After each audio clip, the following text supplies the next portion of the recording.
The Nimble with Numbers team presents Chalked Blocked with Bo Big Time McBrayer. I gotta know what a $5 shake tastes like. That's hot. That's hot. I want winning, Bo. You don't know diddly. And his partner, Scott Stag Simpson.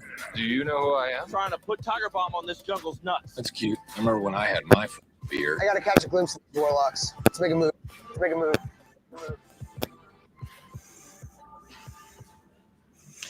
Hey,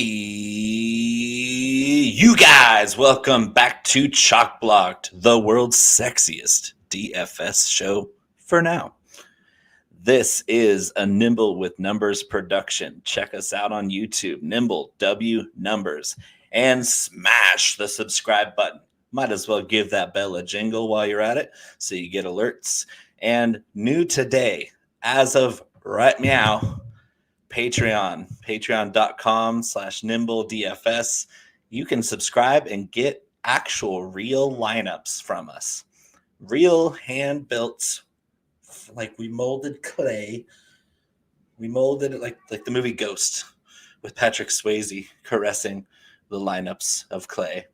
We did that. We did that. And you can buy them. You can subscribe to us for just a few bucks a month on patreon.com/NimbleDFS. That's how you're going to get the actual brain work. Of course, you can read all of our stuff on Twitter and, of course, NimbleWNumbers.com.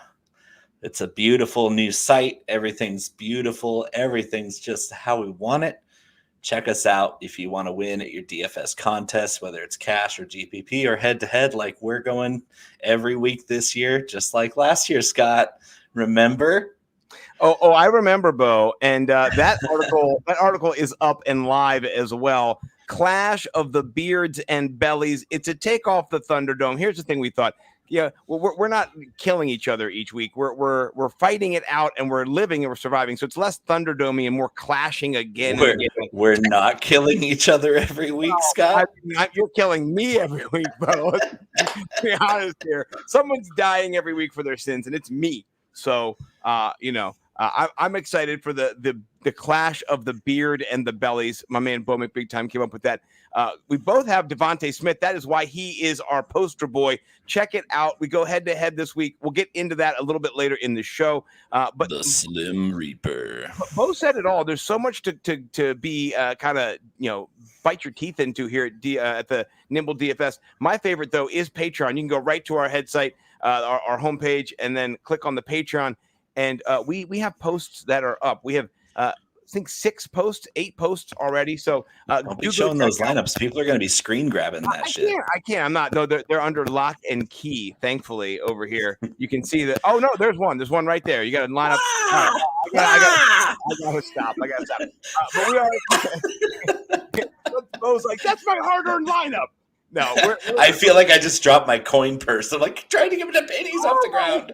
Gosh. No, it's like in Mario Kart when you get hit in coin runners and you lose all your coins. Yeah. You're just like, oh no. That's like, or like in Sonic the Hedgehog, if you hit one of the little obstacle dudes and all your coins that all the rings start. Yeah, that's what it feels terrible. like. Of course, and Bo _McBig Time on Twitter. That's Nimble W Numbers himself, Scotty Stack Simpson. Tomorrow is week 1 main slate on DraftKings, FanDuel, Yahoo, wherever you like to play DFS. I like to play all of them. DraftKings is my home girl from way back. We're inseparable.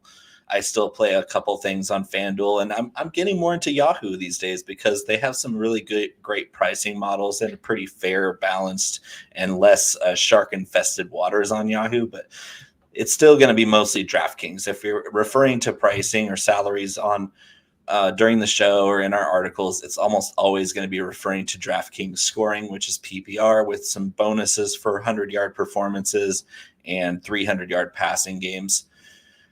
And I mean, you can put Mindy's question up. Might as well start there. So yeah, it's just us. There is. There's a lot. Not as much as you though. Happy second week of being married now, Mindy. I'm just so excited for you. Game over. Yeah, game over is right. Me and Mike were talking about it today. Insert coins to continue. As a social construct, women are winning. Mendy is locked down now, so congratulations. He has a question. What are your guys' thoughts on Terrace Marshall? Am I out $5? No. We love Terrace Marshall. You're not out $5 at all. If you're playing Terrace Marshall, you have a shot. But let me ask you a question, though. Do you like him better in cash or GPP? He's $3K either way. Where's your lean this week? I like him in both. He's one of 3 rookie wide receivers that are going to see a pretty good, decent chunk of work in their first game. I think that his ability to man the slot in Joe Brady's offense from the get-go, because he is already familiar with it, against the Jets, who we know their outside corners have trouble covering people. Just imagine how bad their third corner that mans the slot's going to be. It's going to be ugly. Carolina's going to put up some points. Hopefully. I mean, we have a lot of Sam Darnold out there floating in the ether. Both of us do. So it's we're really, really hoping that Terrace Marshall's not going to cost you $5 and a lot more for us, because I'm pretty heavy on TMJ, because he's simply a gifted athlete that's at the minimum price for this week only. You're not going to see these 3 rookies, Rondale and Elijah Moore and Terrace Marshall Jr. at 3,000 ever again. Yeah, no, I agree. Well said. And I think one thing that you can kind of think about within this offense is that they don't really have a tight end. I mean, they do. Sorry, Jordan Vanek. Love you, brother. They kind of don't, though. And Terrace Marshall is a big slot receiver, over 200 pounds, over 6 foot, 6'2". This guy is built to kind of dominate those small slot corners that are supposed to go up against the Jamison Crowders, your Elijah Moore. So I love that. The Jets do not have anybody in the top 50 in PFF cornerbacks. And the guy I thought they had, Lamar Jackson, I think they released him. He was in the top 60. So they're struggle bussing. They're really struggling. I love Terrace Marshall this week. I think he's a great play. I think upside, though, for like 1 or 2 play upside, big chasing the points, I'm going to go Elijah Moore in that matchup, though, just on the volume of how far he could go with one pass. So I mean, that volume, I guess the distance he can travel. He's like a little mini, let's say Tyreek Hill, I'm thinking. So volume for him is going to be a big key, especially starting for Jamison Crowder, who's out because of COVID. But we'll get there. Let's jump in right now. We're going to do the Slate Walk. The Slate Walk is brought to you by the Slate Walk. Oh, no, Slate Walk. RunTheSims.com/nimble. Do go sign up. They've got free tools there for DFS, for fantasy football. They also have paid tools, subscription tools that are outstanding, incredible. You can run 10,000 simulations in like 15, 20 seconds, help you understand where the action is this week. So, Bo, start on the Slate Walk. The Slate Walk. Yeah, the Slate Walk. I am a model. You know what I mean. And we take a little turn on the Slate Walk. All right, we got to kick it off with the first game on the top of this list is one that everybody's excited to watch, even though it might not be a very compelling game to watch itself. But there's a lot of big keys here between the Philadelphia Eagles going into Atlanta to face Matty Ice and company and the Atlanta Falcons, who have a whole new coaching staff and some of the same characters, but I think Matty Ice lost one of his favorite toys, and his parents went and bought him a shiny new one. They did. They got a brand new toy. 6'6", I believe, is the new toy. He's like 6'6", 245, runs a 4.4, 84-inch wingspan, 40-inch vertical leap, hasn't dropped a pass since NAM. His red zone target percentage is 100% catch percentage. He's a unicorn. Matt Ryan has a toy unicorn, whether he likes it or not. Well, I mean, here's the good news. The Philadelphia Eagles are a top-ranked defense against the tight end. Correct? They will stop him? No, they're not. So let's just say that the only guy that you mentioned this in our Clash of the Beards and Bellies article, since we both also have Kyle Pitts. Ooh, you're popping a top here, corking it. Yes. That bottle is older than Jordan Vanek. This bottle is Jordan Vanek is not allowed to touch this bottle, and this bottle is not allowed to touch Jordan Vanek, by the way. This is a 2012 Oma Gang Three Philosophers Quadruple Ale. I've been aging it for 9 years. This is to you, brother. This is to all the work that you've done to help me get Nimble W numbers rocking and rolling. Cheers. 9 years. Oh, I got some of that as well over here. You can't have a cheers without a little bit of Bo's hot box batch gourmet small batch hot sauce. And this is for us. Let me continue though. I'm just pouring this because I know that our guy Kyle Pitts is going to hit. This is for Pitts. The tallest defender that he's going to go up against, Bo, 6'2" tomorrow. 6'2". And I was just going to mention that one defender, Singleton, is one of the worst cover linebackers in the entire NFL. So, yeah, he's tall enough, but pour one out for Singleton. Oh, I'm pouring one out for my bankroll. I mean, for other people's bankrolls. I'm sorry. This is my slush fund here, my Kyle Pitts cheers to me toast.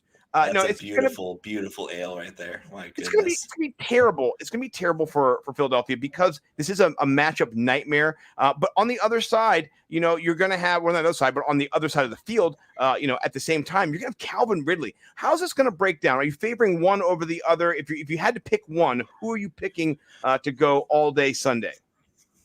I think it's actually gonna be pretty even.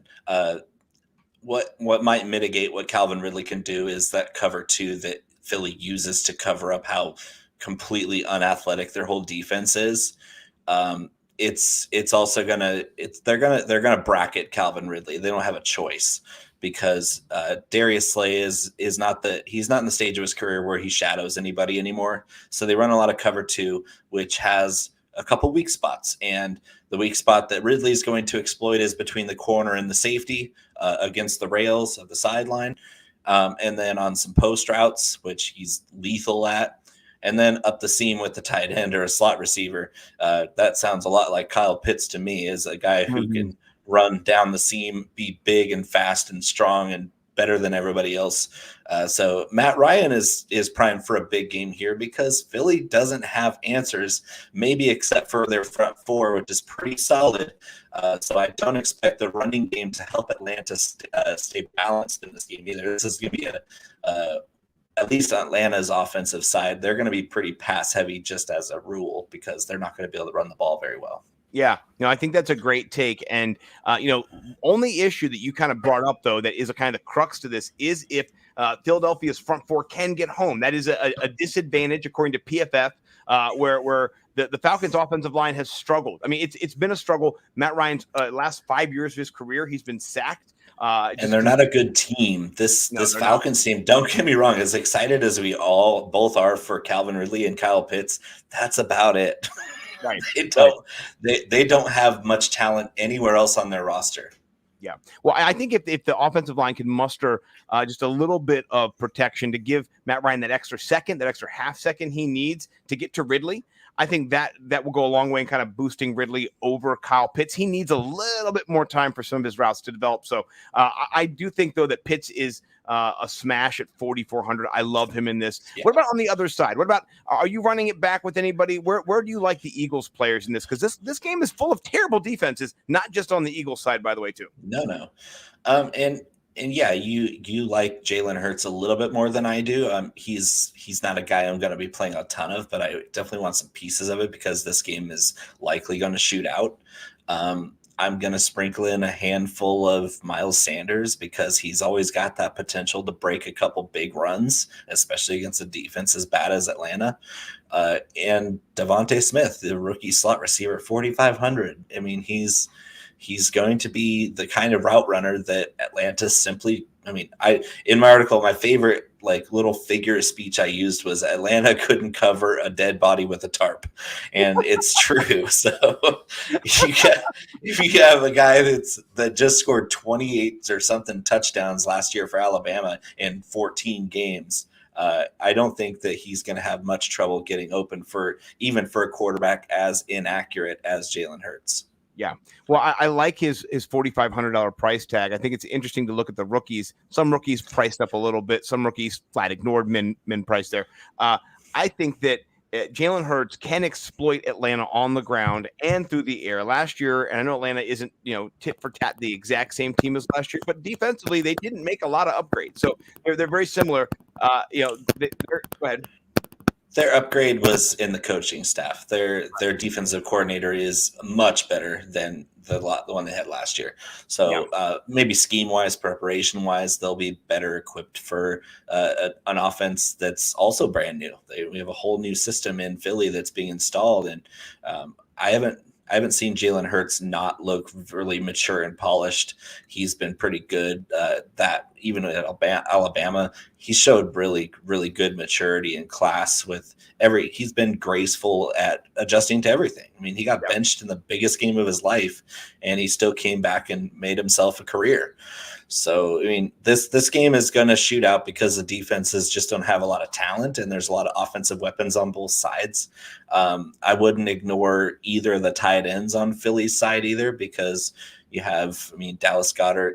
I don't like Dallas Goedert, but you can't really ignore his presence in the offense. And Zach Ertz, he's not dead yet. You can't ignore it. So if you're taking a shot on a GPP, they're both pretty decently priced in the tight end spectrum. And so, I'll take a couple shots there. But, you just can't ignore the pieces in Philly's offense just because you like a couple of them more than them. Yeah. Well, and I'll say this just on the tight end front, too. The Atlanta Falcons gave up 10 TDs last year to tight ends and over 14 fantasy points. And then when it came to quarterbacks, they gave up 40 total touchdowns to quarterbacks last year. They ranked 31st. Is that good? That's not. No, it's good for us. It's good for us. If we're betting against the Falcons, it's good for us. And they also gave up 6 rushing touchdowns, which kind of does lend us to a little Jalen Hurts rushing upside touchdown this week. That's what I'm kind of chasing in those plays, whether it's GPP or in cash against you, which we'll get to in a little bit. Yeah. So, yeah. All right. Last question. Any interest in Gage 5,300? He's kind of too expensive for me. I think he's priced down a little bit. I might be more interested. What do you think about that price tag? It's not a bad price tag. He just doesn't carry the upside that I'm looking for in a tournament. In a cash game, if I'm kind of could just try and shoot for a guy in that price range, there's a couple of guys in that 5,000 to 5,500 range that I like. Gage is one of them. There's nothing flashy about him. And sometimes even last year he would have a good game and then disappear the next one. So is he able to go off against the secondary? Sure. I'm just not holding my breath there, because in that price range, like you said, you can get some better guys with more upside, a little bit cheaper even. Yeah, no, I'm with you. Okay, next game for me, I believe I'm on the same slate as you. Tell me if I'm wrong. Pittsburgh, Buffalo. Are we going from the same? Yeah, I love it. Okay, Pittsburgh, Buffalo. This is in Orchard Park, 1:00 p.m. CBS kickoff. And the Bills are favored. They won last year's matchup December 3rd, 26-15. Not a huge game for anybody. I think Diggs caught a touchdown. Diggs always does. Josh Allen was serviceable, but kind of a defensive struggle overall. Didn't get over 42 points. So where do you see this game kind of going? What's the game script look like for this one? Well, last season it was towards the end of the year when Ben Roethlisberger was kind of worn down a little bit. Like, you could see that they started 11-0, and then all of a sudden the wheels fell off. That was after that, and Diggs had himself a day. It was the Stephon Diggs show, because if you look at the Pittsburgh defense, it's solid everywhere except for at corner, and there's really nobody Pittsburgh can throw at Stephon Diggs that's going to prevent him from having a day. That being said, I think Diggs is going to be extremely chalky in GPPs. But the rest of this game I think it's going to be more of a shootout than last year.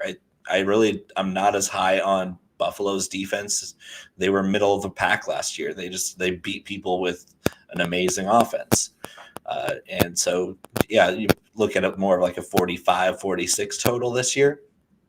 And neither team is going to have a ton of success running the ball. I mean, if I'm going anybody running the ball, it's going to be Najee Harris, because he's good and he's going to get a ton of work. I mean, we don't know what he's going to do with that work. That's going to be the wait and see that a lot of people are having. And that's going to be kind of my edge in a tournament, is plug Najee Harris in there, knowing that I know it just from watching him in college that he's really freaking good.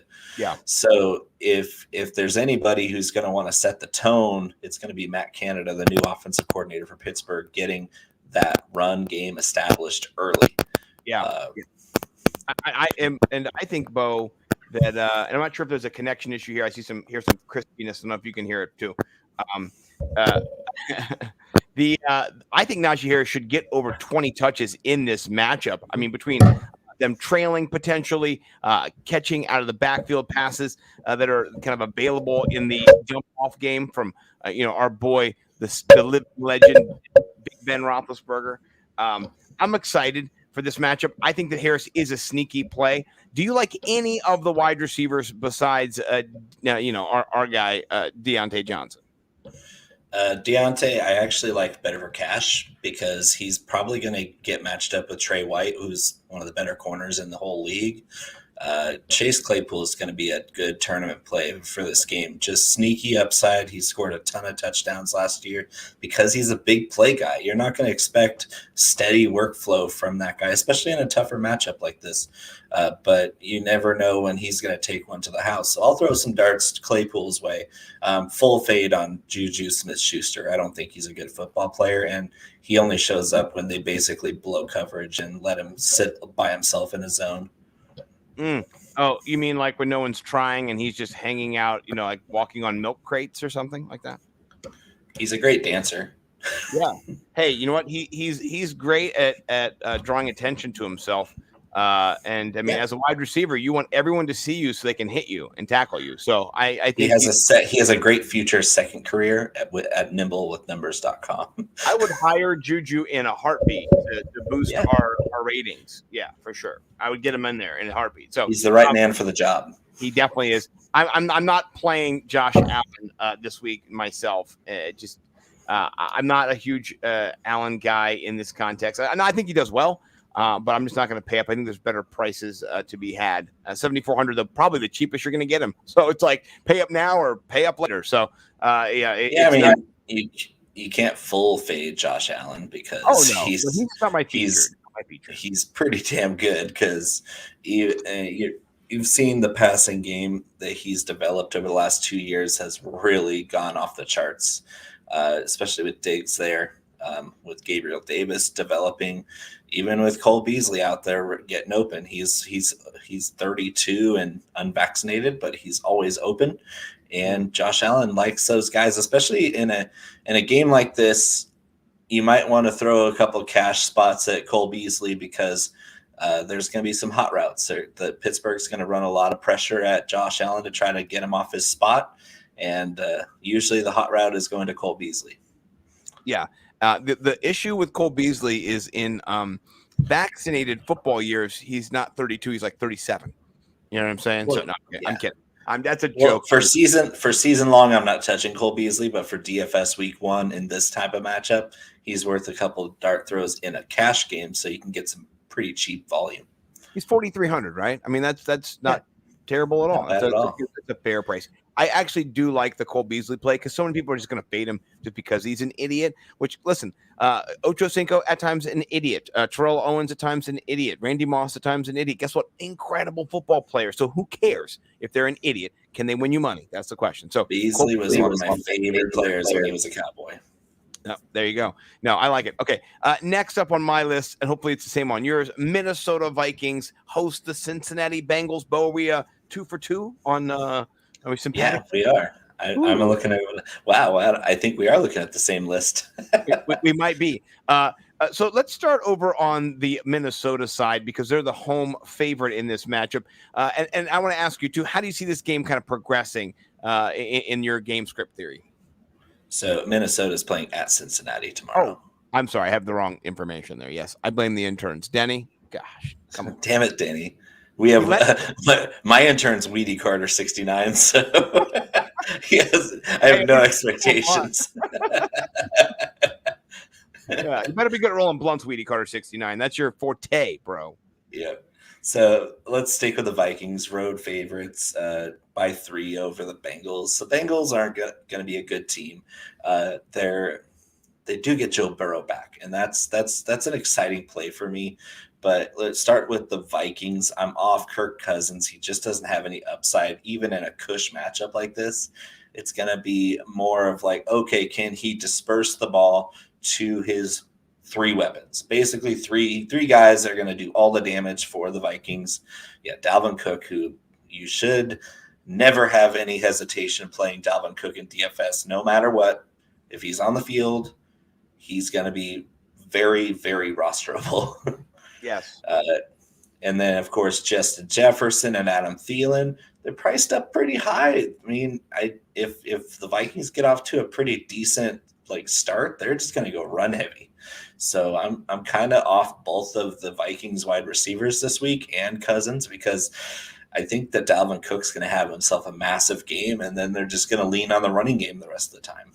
Yeah. No, that is my kind of thought on how this game is going to progress too. It might not. It might be a shootout where you see Burrow's weapons underpriced, kind of having massive returns, but I don't see that yet. I know Burrow's been kind of a slow go, and I don't know how much full range of kind of playbook opening he has. And so you need to be able to move in the pocket and be able to be confident. And I don't know if he is still yet. We'll see.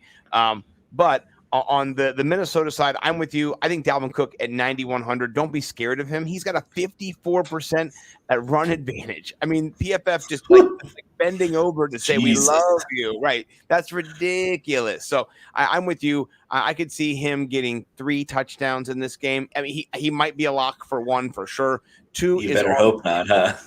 Yeah, I know. But I'm not against this play at all, Bo. I think he is one of my favorite cash game plays. I did have to go Alvin Kamara because I think he has a little bit bigger upside at a little bit cheaper price. But we'll see. We'll see in our matchup. We'll get to that. We tease. What about the underpriced Cincinnati Bengals or Joe Mixon? Any of those guys interest you at all, or are you just kind of avoiding? Oh, yeah. Tell me about that. Yeah, the Vikings defense isn't good either. I think they won't be terrible, but they're going to be in the bottom third of the league, pretty much against the run and the pass. And Joe Mixon's got the built-in volume and receiving upside. Don't forget about Joe Mixon's ability to catch the ball and run after the catch. He's a very talented back. And although he might make you want to chew all your fingernails off to play him in season long, week 1 DFS against in a kind of a shootout game, Gio Bernard's not in town anymore. Give me Joe Mixon in both formats.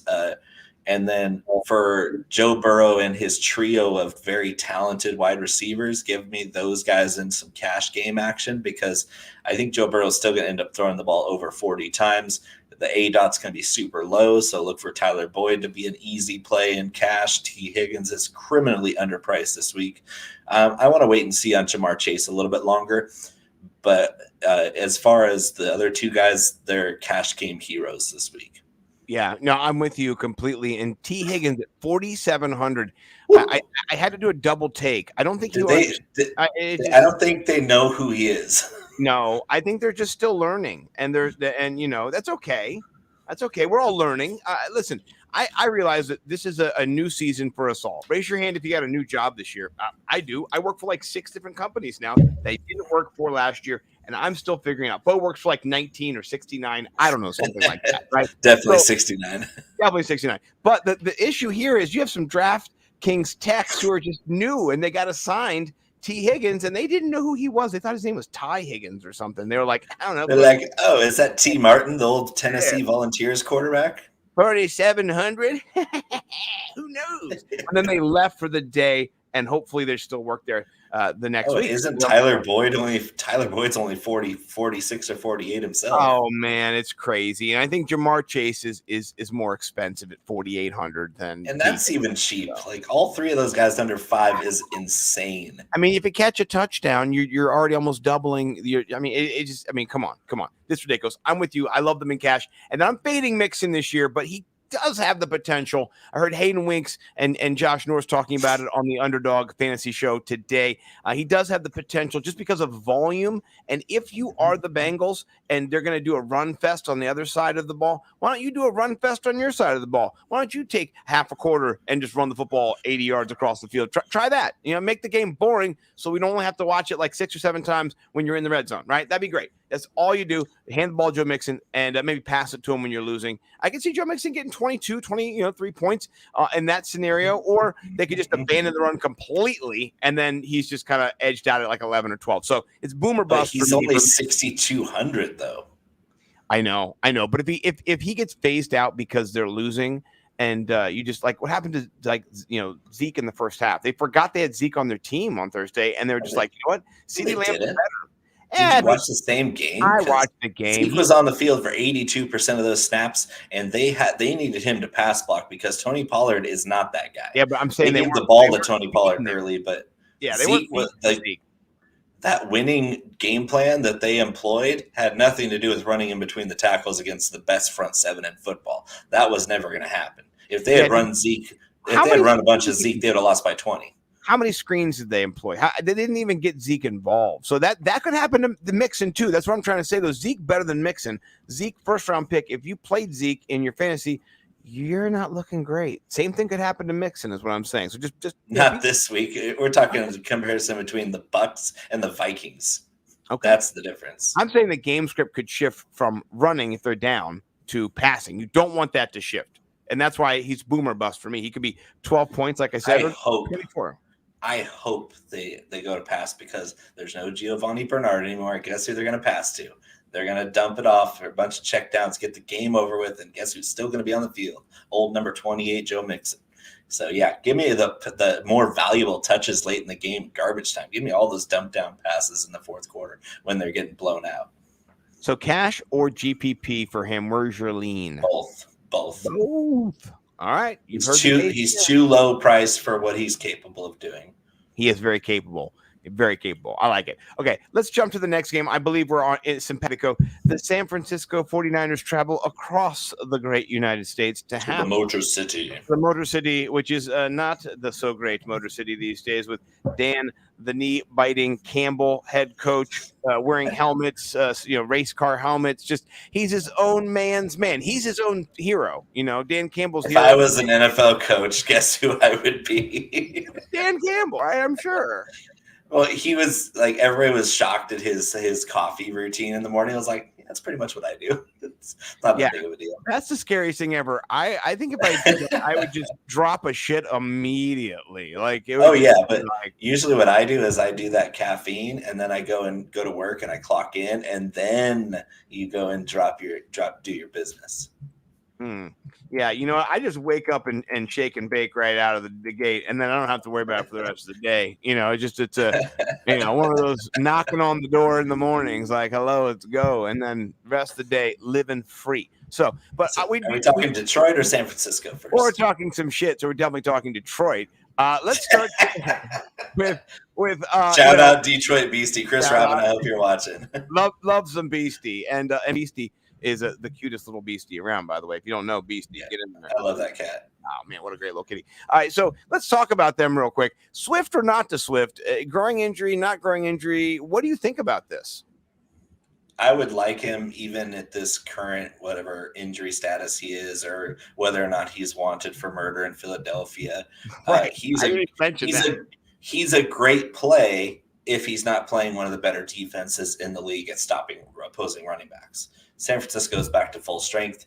They're gonna be stout, and that's not the recipe I want to play DeAndre Swift in.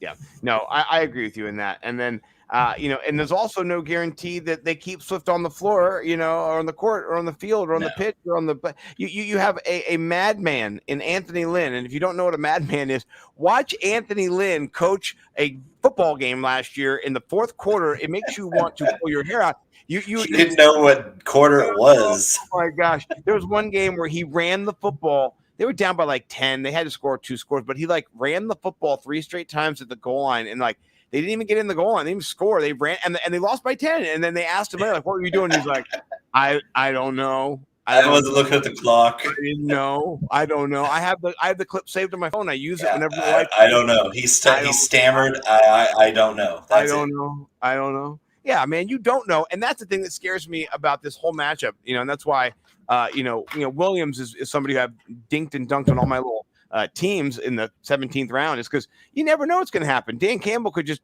out of nowhere just be like, Anthony Lynn, you're fired. And then bite his kneecap. So I don't know. This is a weird matchup. On the other side, though, Trey Sermon, Raheem Mostert, between them, I think they're both going to have a touchdown. So I think there's upside in both of them. What do you think about Mostert this week, kind of being an oft-injured but very capable running back when healthy?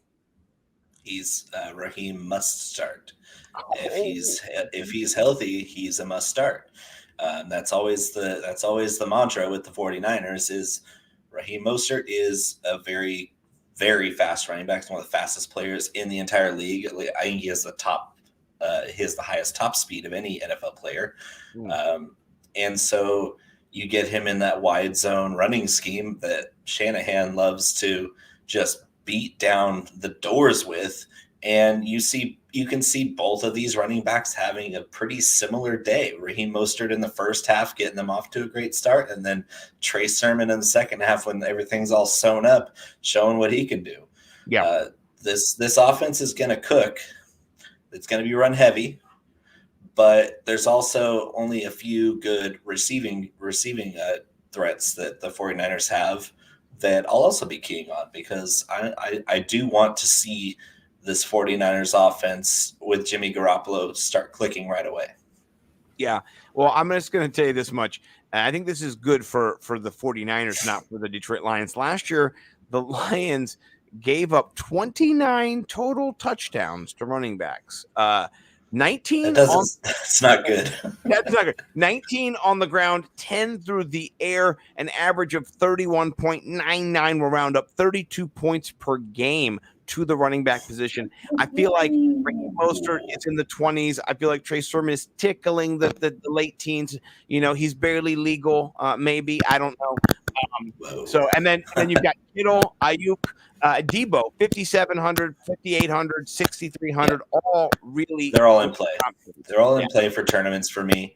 I'm a little afraid of what volume they might not get in a cash game, but yeah, for a tournament, you can plug. I mean, Kittle at 6,300 he's not going to be that cheap ever again.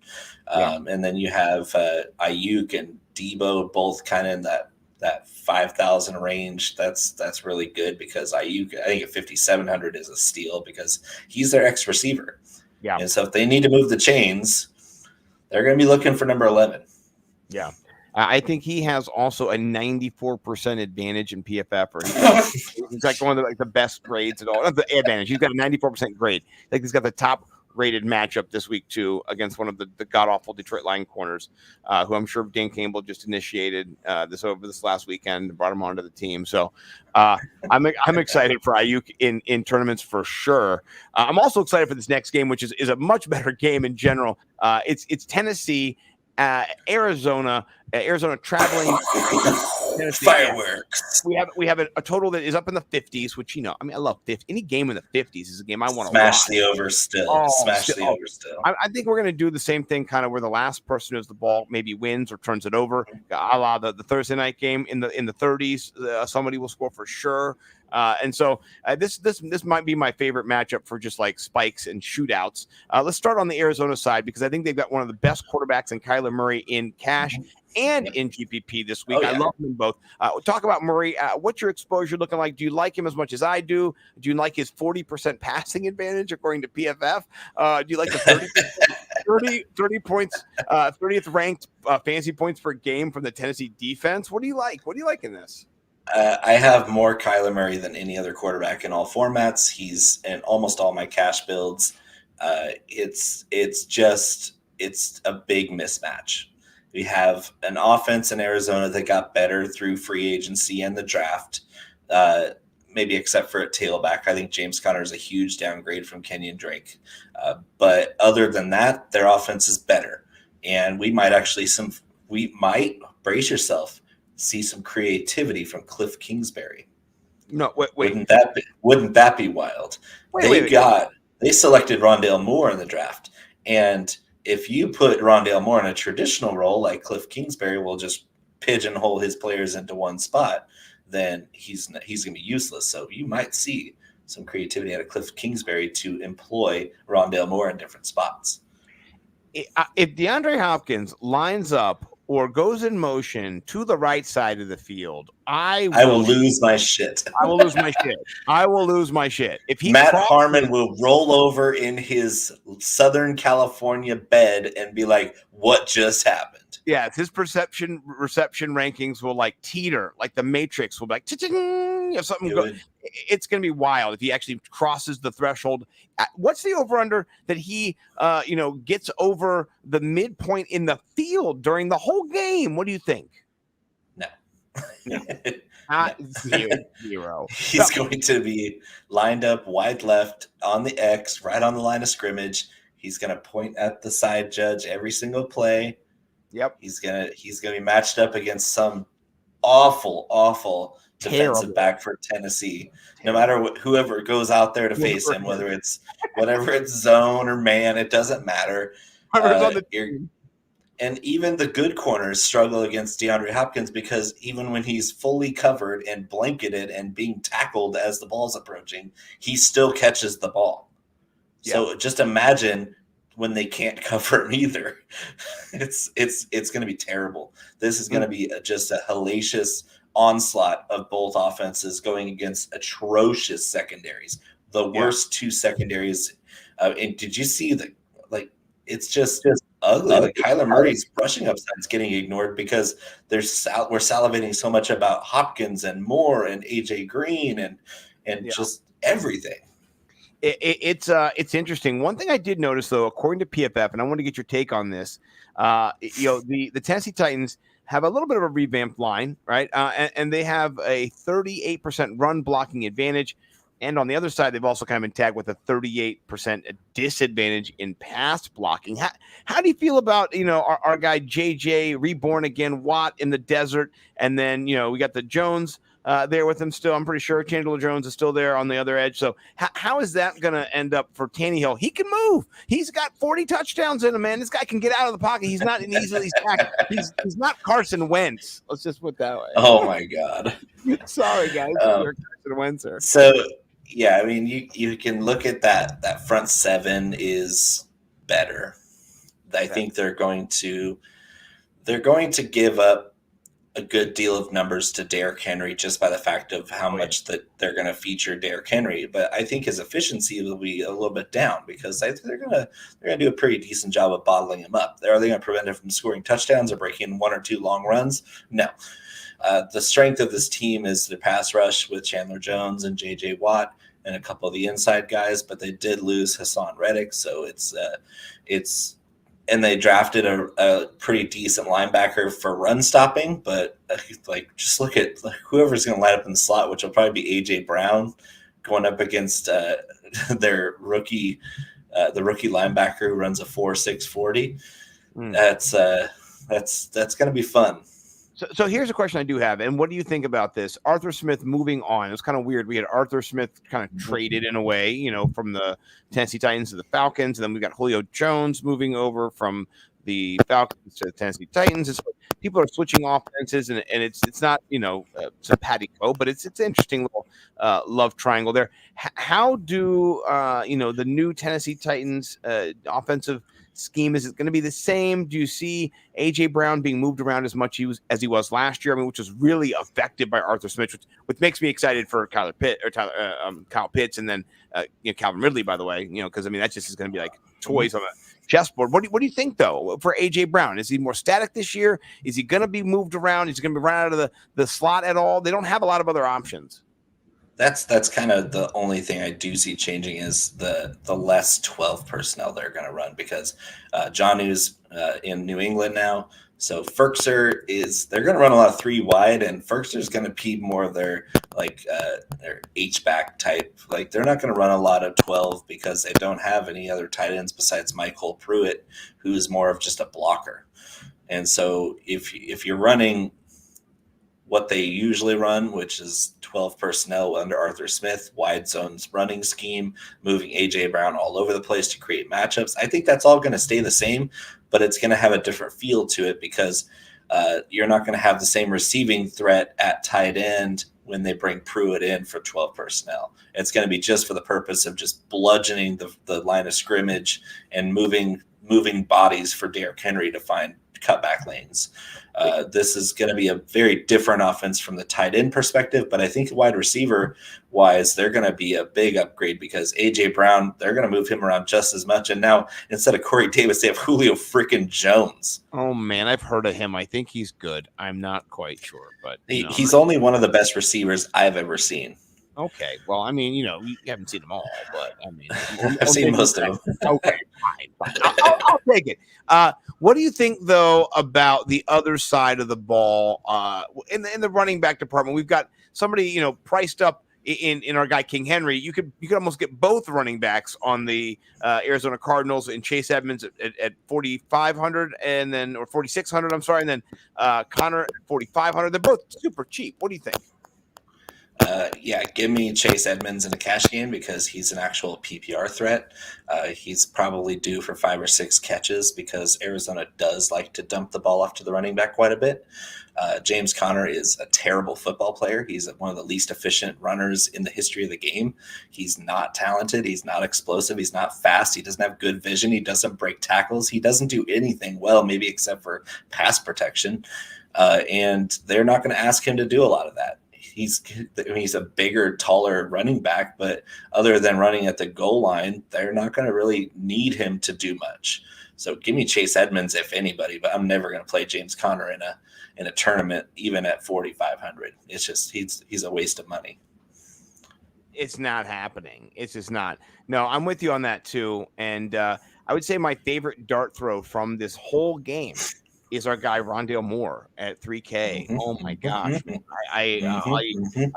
Mighty Mouse. I have a stack of Rondale and our boy Kyler Murray that is out there in the ether. If you signed up for the Patreon over at nimblewnumbers.com, then guess what? You get that lineup. You get to see what I'm thinking, and I do love me some Rondale Moore, and you do too. And we're going to transition in a little bit to our head-to-head contest, but we got a few more games to roll through. So let's not beleaguer the point here. This is a shootout waiting to happen. We like different pieces of this puzzle, so please get some. Another game that might not shoot out. We don't know what's going to happen. I feel like this game could be an underwhelming, more defensive struggle, given just where we're at in the development of one of these teams. Seattle at Indianapolis. Indianapolis opened as a 2.5 point favorite, and then quickly the betting public took that number and put it, I don't know if it's the 3 now, it was a 2.5 the other day. Yeah. So the 5-point swing in Seattle's direction, which really just kind of shows you 75% of the action on Seattle for this one.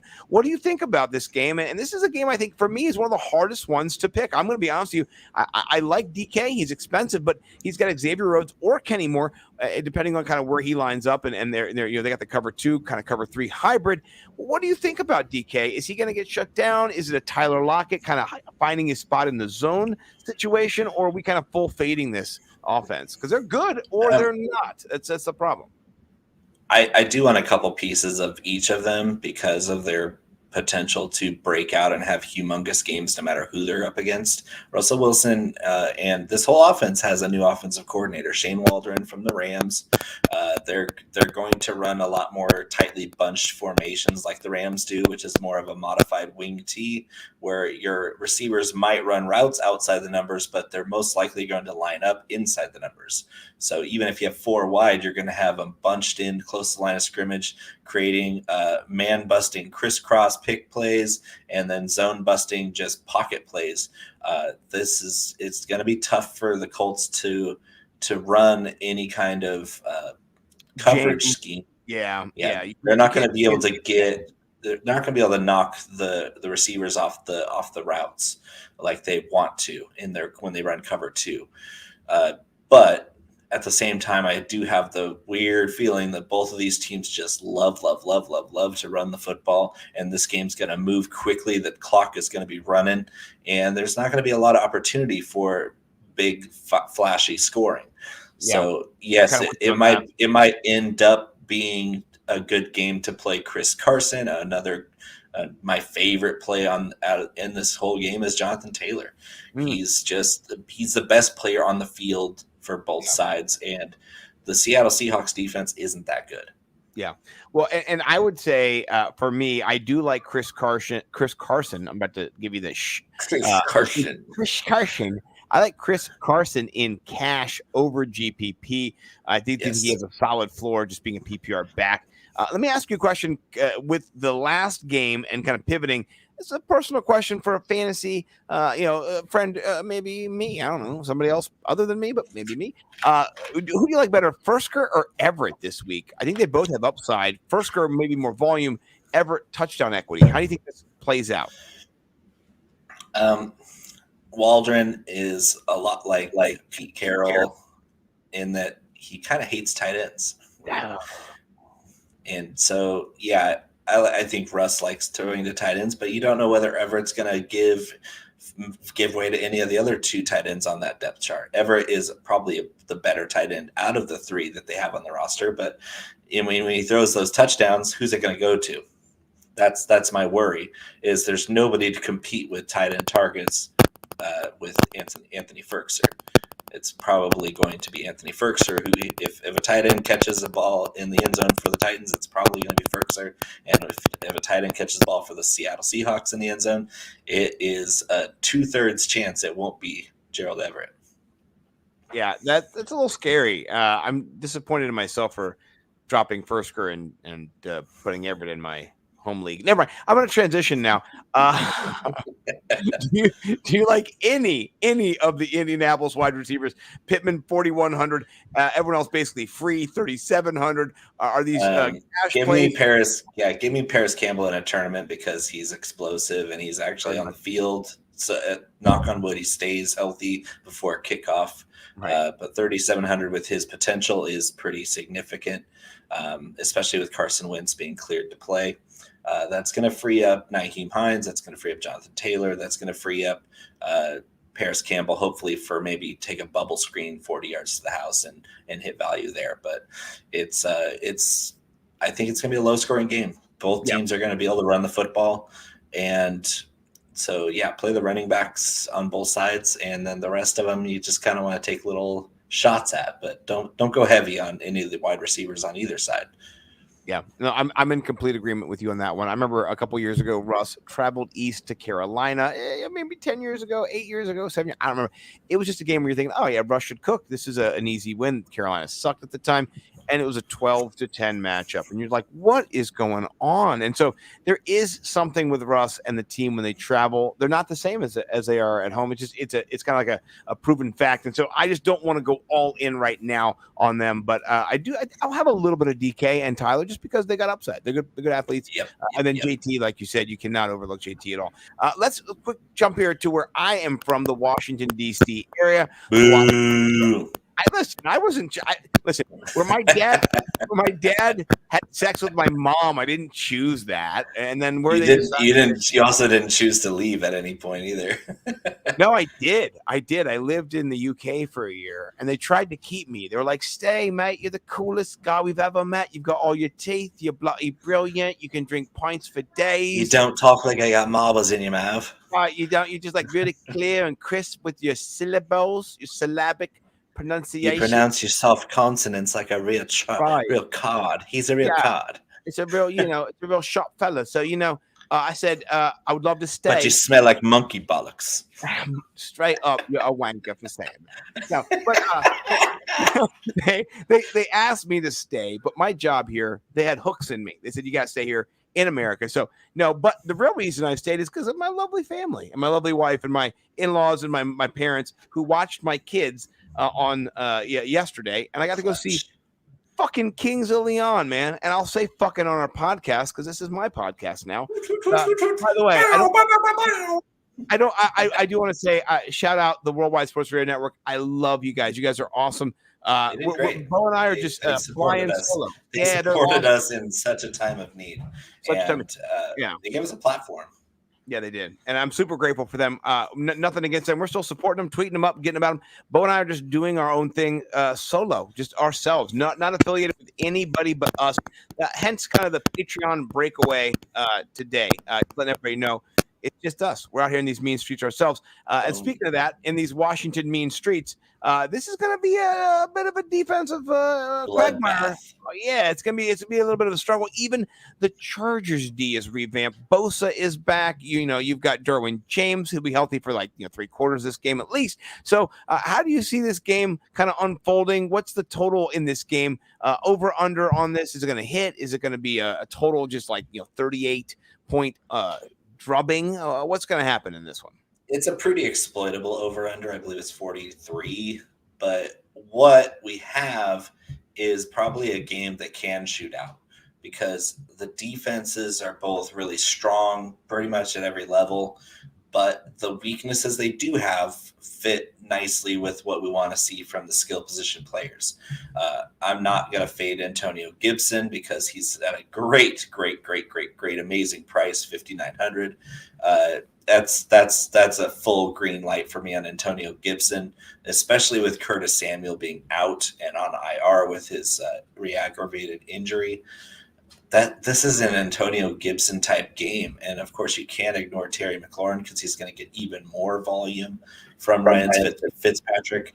But other than that, maybe a little Logan Thomas and again going that way. But Gibson and Terry McLaurin are the two guys that I really want a lot of in both formats, cash and GPP. And then on the other side, there's a couple guys that I want, but what happens with these good defenses is they're not going to shut down the other side completely, but it definitely narrows your focus to the better players that you can still have confidence in. Yeah, no, I'm going to agree with you. And I'm going to say one thing to just give you a caveat. It's not fading Eckler because I love Austin Eckler. He's my number 6 running back this year. Don't fade Eckler. Don't fade Eckler. I'll just say this, though. The Washington football team has given up less than 400 yards receiving last year to running backs. They were 5th best. So in GPP, I think that caps his upside a little bit. I like him in cash a lot because he's definitely going to get you 25 points. I think that's going to be the case. So that's my thought on that. A little tidbit for all those people who like tight end. John Bostic is short, and Jared and Donald Parham are tall. So do with that what you will. 167 and 168. So take your pick. Right, and they're both taller than John Bostic at 5'9". No, I'm kidding. He's not 5'9", but you might as well be. They're just gonna dunk on him. It is going to be terrible. So that's an exploitable matchup. 3,800, 3,100, super cheap options if you're looking for cash. I think in GPP, I'm looking for Parham. Parham, yeah, Parham's the guy. He got 3 touchdowns last year. My prediction is he gets 5 this year, and so that just does give him. This is one of those games where he could get a random touchdown. And so I know touchdowns are random, but you got to be thinking about the matchups. They're not random. They're random based on the matchups. You just don't know the matchups and where the strengths and weaknesses are. You have to exploit, and that is a matchup exploiting. So Scott, can I disagree with you for the first time this season? I mean, not publicly. I'm playing Eckler in all formats because I think the fade noise and the Washington defense noise is getting everybody completely off him.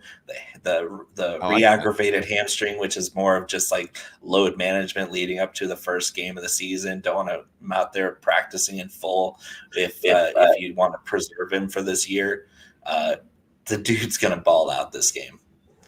I think Eckler is going to catch 10 balls for 80 yards. He's going to get 10 carries for 50 or 60 yards. He's going to score a touchdown. And in a GPP, I'm looking for that edge. He's only 7,000. You got a lot of guys over 9,000, over 8,000, in the 7,000s above Eckler in the price scheme. And I still ranked Eckler in the top 10 running backs this week, despite the matchup. I don't think that the Washington football team faced any really good receiving backs last year. And when they did, that's where most of those 400 yards came from. You know what? I appreciate your disagreements. And because it's going to be a beautiful day tomorrow, I believe this probably will happen. If it was raining and slogging and gross, maybe not. But the only thing I will say, I do hope that right now, that all of our friends from the lovely Los Angeles Charger Nation that are here in the Washington, D.C. area are taking their melatonin so they can go to sleep. Because if they do not, they're going to be playing football in, I would say, 13 hours. And you need to get at least 8 hours of sleep. And I think you got to be at the stadium like 10 o'clock. So hope you guys are sleeping right now, because if you're not, it's not going to be a great game. And there are strip clubs open in D.C., COVID protocols in place, so you Haskins never know. runs them. Haskins runs them. He plays for the Steelers, but he still runs all the clubs in DC. Oh, completely. So no, I like what you're saying there. On the other side, if you want to get Scary Terry with your stacks, Fitzmagic 5,500, Scary Terry only 6,400. So for under $1,200, you've got a huge upside stack. on the other side, Fitzmagic could burn you to the ground and get you 3 interceptions. Which is what I predict. Yeah, exactly. I predict he's going to throw for about 185 and maybe 1 or 2 touchdowns, but he's going to fumble a couple times. This defense for the Chargers is legit. Listen, I heard somebody from the Washington area on the, I'm going to say 106.7 The Fan. Shout out the Sports Junkies. All my guys, Money Metal Cakes in one of my leagues with me. I love these guys. I heard somebody on that station say today, if Fitzmagic is on your team and your quarterback beats him out, your team is okay. You're okay, right? Yeah. If you have Fitzmagic on your team and he beats becomes the starter. Yeah, it's not good. It's not good for you, So the Fitzmagic barometer. Yes. I would just say fantasy-wise, he is good for you in DraftKings at this price, but not in this matchup. Disagree. Well, at this price. He's historically been super underowned, undervalued, and just come in space, but not against a team that has this pass rush. And the Washington football team, they've got 2 starting tackles that are suspect. One that came from the Bears, who they didn't. Yeah, so bad. So I think I'm with you. If anything, I think the Chargers are a sneaky DST play. Shout out somebody who asked a question at 10:45. That was 20 minutes ago. Yeah, I think that's a good play. On the other side too, Mike Williams, he's a big guy. I'm not going to say he's amazing or anything, but I think if you're going to be. He's just got a great leaping ability. He's bigger than the Washington football team corners. I think that's he's the opposite of a cat, though. He never lands on his feet. He always lands on his back. He's like a dog. He's like a big old. Or on his neck, or on his head, or on his hip. Let's give him a game. Let's give him a game, right? So, well, all right. Let's jump to the next game, which is one of my favorite games in the whole slate. Shout out Jordan Vanek. I know it's past your bedtime. I hope you're allowed to stay up and watch this game. You got the Carolina. He can watch the replay tomorrow morning. His mom's going to have him mow the lawn, and then he can watch the replay. Yeah, then he can, do all those things. I brought this up on one of my new favorite apps. By the way, go download the Sports Me app right now. Your boy Bo McBigtime and Scotty Stack Simpson Nimble W Numbers are both on there. I think you're Bo McBigtime and I'm Nimble W Numbers, so really easy to find us. We're both on there. Actual brand ambassadors, man. We will be on there every day. We'll be talking mad shit. I brought up on Thursday. Who do you like in this matchup at QB? You've got Zach Wilson, rookie starting quarterback. They're going to be losing, my prediction. Their defense is atrocious. He's going to have the volume, probably 40-plus pass attempts at 5K. And then you got Sam Darnold, probably more like 33, 34 pass attempts, but also at 5K. And the redemption revenge narrative. It's like a Liam Neeson meets Keanu Reeves. Hopefully you don't throw an interception type of situation, right? So what do you like? Who's your quarterback? I know you shared it on Sports Me. Go check that out, by the way, and follow both of us. But here, for our audience who did not check that out, who's your guy in this? So as I've been saying all week long, or actually for the last few weeks since pricing came out, Sam Darnold is one of my favorite GPP plays this week at quarterback at 5,000. His upside is pretty much unlimited against such a bad defense. The Jets defense is terrible. I think Carolina's defense is much improved. They were bad last year giving up points, but they forced a ton of turnovers. And I actually think that the Jets are really going to try to be more like the 49ers. That's their whole coaching tree came from that way. They're going to try to just run the Panthers to death because the Panthers in the trenches are pretty bad. They're not going to beat you in the trenches. So if the Jets want to win this game or keep it close, they're going to have to run the football, and that's what they should be doing. So I disagree that Wilson's going to have a bunch of passing attempts. I think he's going to be more in that 25 to 30 range, and they're going to run the ball about 40 times with three of the running backs. But Carolina's a smash for me because the Jets defense is atrocious, and Sam Darnold's never had weapons this good. And he's never had a coach that wouldn't work against him. I agree. I like those things. I will say this, though. I played high school football, as did you, I believe. You're a high school football. And did you play junior college football as well? Intramural. intramural, right? So you've played a lot of football. You understand that there's a plan that gets drawn up, and then what happens is oftentimes a lot different than that plan. I think in this game, you're going to see the Carolina Panthers get out to a bit of an advantage, a bit of a lead. You know what I'm saying? They got a little bit of a DJ. They're gonna start fast, huh? They're fast starters. Just real quick. They got DJ freaking Moore here, 6,100. This guy had Smash. 66 receptions, 1,200 yards, 18 yards of reception. Youngest 1,200 yard receiver in the history of the NFL. This is ridiculous. This guy's my guy, right? So I like him at 6,100 for a smash. This is the thing. He's got touchdown upside. He's got one touchdown in him. I think at least he might get two. That's all I'm saying. And they got Marshall 3K. Marshall's the guy that's going to score 2. 3K. If he does, hats off. I actually see a situation where you sink my battleship. I told my wife before you even put the plays in today. I even wrote about it a little bit. CMC stacked up with Darnold. You get a little situation there. You got possible 2 touchdown passing because you know what? He likes to throw the ball. He likes to dump it off. Why are you gonna run it when you can throw it? Yeah. Who's got McCaffrey on their team? You do. You got McCaffrey and Donald. It scared the shit out of me when I saw your team. I'm not going to lie. I mean, it just was like scary as shit. So I like it a lot. On the other side, I think that Elijah Moore at 3K is a great GPP play. I love that. Yes, I think Corey Davis at 4,900 is a good cash play. I think Yes. Corey Davis scores 20 points. I think he does. I think he gets you where he needs to go. Yeah, I think he does. He gets there today. I give him 13 or 14. Okay, so let's do this. We'll meet in the middle. I say 20, you say 13. So 17? We'll see who gets there. Could have just said 14 to meet in the middle with an even number. Hey, it's gonna be what it's gonna be. All right. But I like Elijah Moore, and this is the reason why I like him. Garbage time. I think Elijah Moore will shine, and I think he catches a touchdown in garbage time. You got no Crowder; he's on the COVID list. You got Keelan Cole, whatever. That's fine. I don't care. Cole's a sleepy play too. I like Keelan Cole a lot. He is. Elijah he's better Moore, than people think. He is. Elijah Moore, though, he's up against, but maybe, possibly his teammate from Ole Miss. Somebody who's not as good as he is, somebody who he may have burned in practice many a time, somebody who knows how he can face up and take him down. So I really like the baseball about this matchup with him. And so look for him. And then, like you said, on the other side, Marshall as well. Great play at 3K. Both of them are going to be in a GPP play for me. So, all right. Yes. So let's jump to the next game quickly. I have no Houston Texans in any lineups, but I do. Don't do it.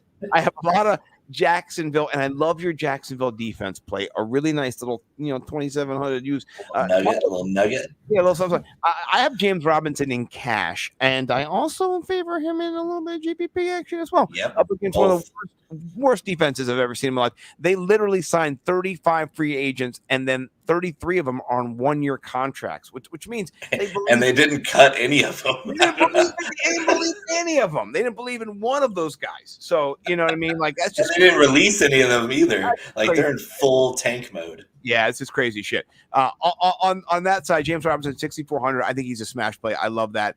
You also have a range of wide receivers, a plethora to choose from. DJ Shark 58, Laviska 50, and then 36.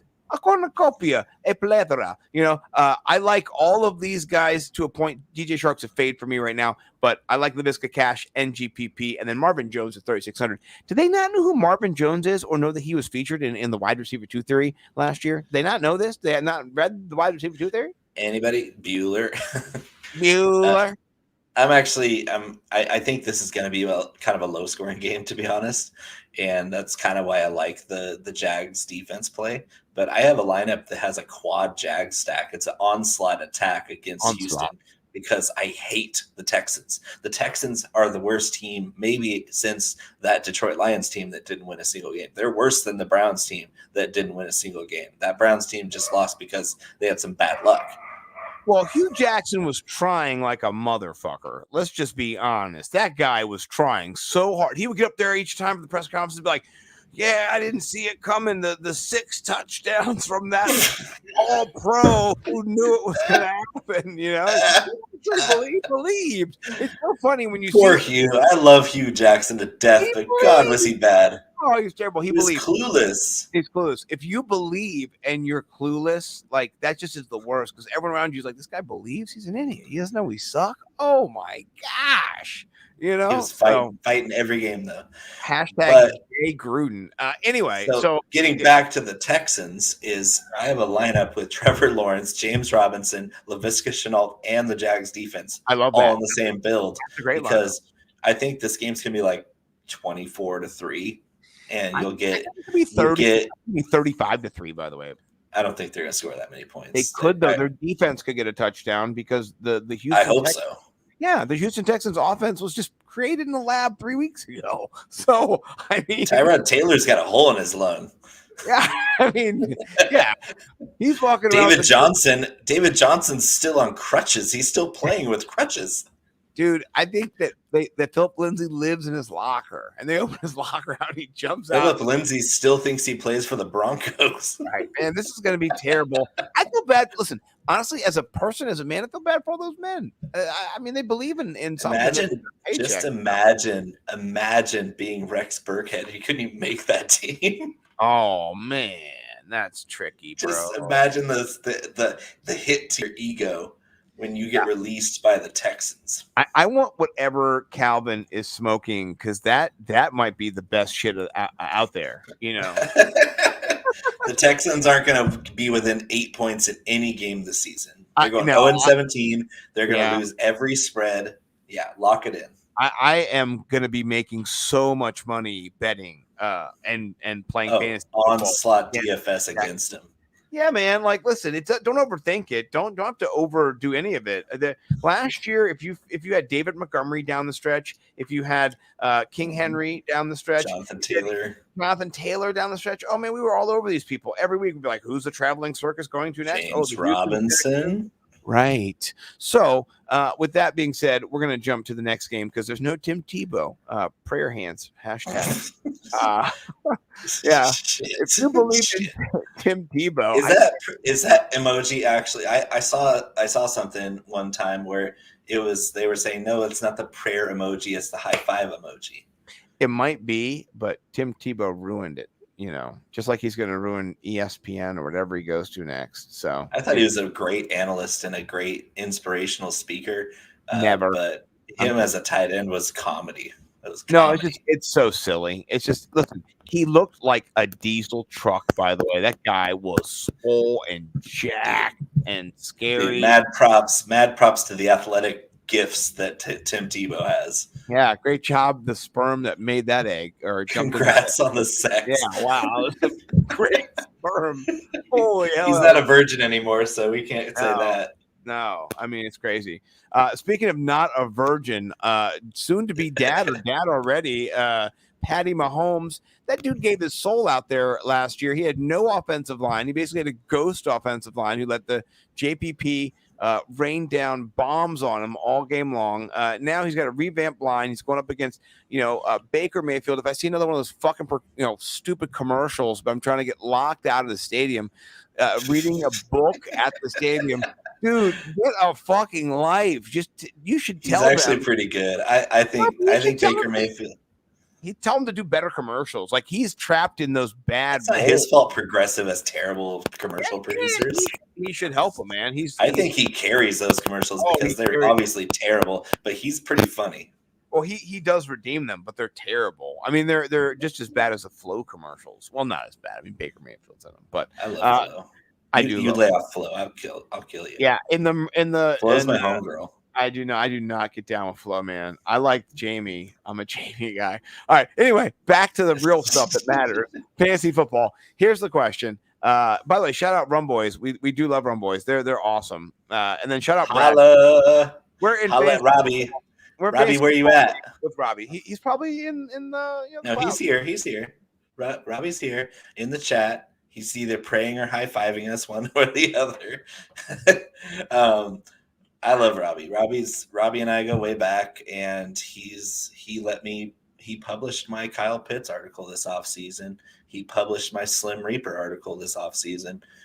He's given me a platform, and I know I have a lot of platforms these days, But Wait. Robbie- Hold on. You said you don't Nobody's have a more lot, or support- you do have a lot? I do. Oh, they said I don't have a lot. I was like, man, No, you I'm got saying platforms like despite Mega despite the staggering number of platforms that I'm associated with at the current moment, yeah, I can't diminish what Robbie's done for me.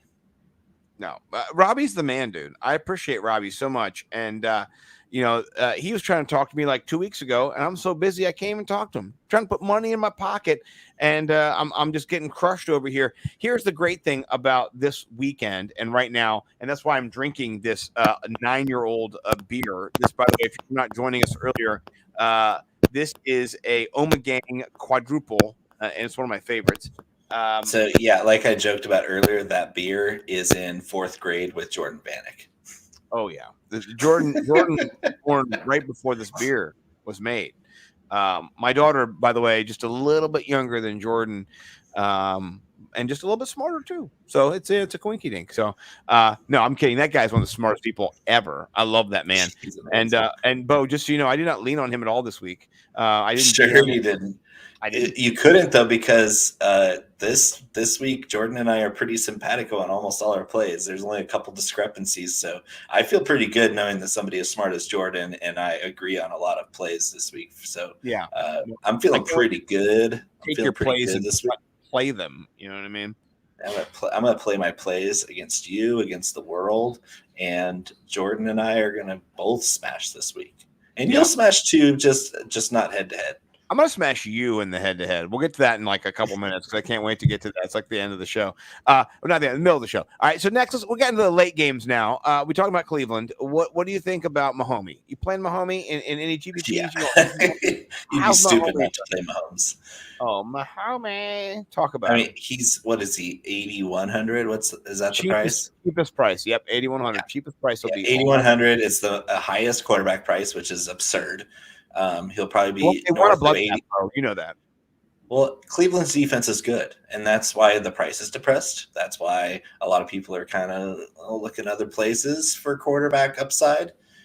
Don't be afraid to play Patrick Mahomes, because even against a great defense that Cleveland very clearly has, with a ferocious pass rush, a pretty good linebacking core, and great secondary, go and still play Patrick Mahomes at 8,100 because he's going to be 8,500 plus the rest of the season.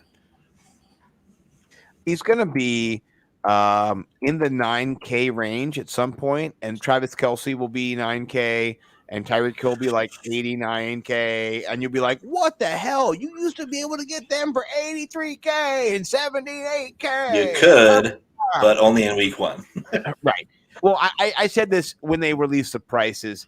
They want a 312-point milli maker. They want something huge, ridiculous, because you can play anybody you want. Yeah, there's no obstacle, and with 13 games, that's 26 teams. I will say this. There's no chalk there. Yeah, well, no, and I said I did try to put in today Dalvin Cook, Christian McCaffrey. I think I also tried to put in Travis Kelce. And then I had in, I don't know, maybe like Calvin Ridley or something. It did not work. I could not.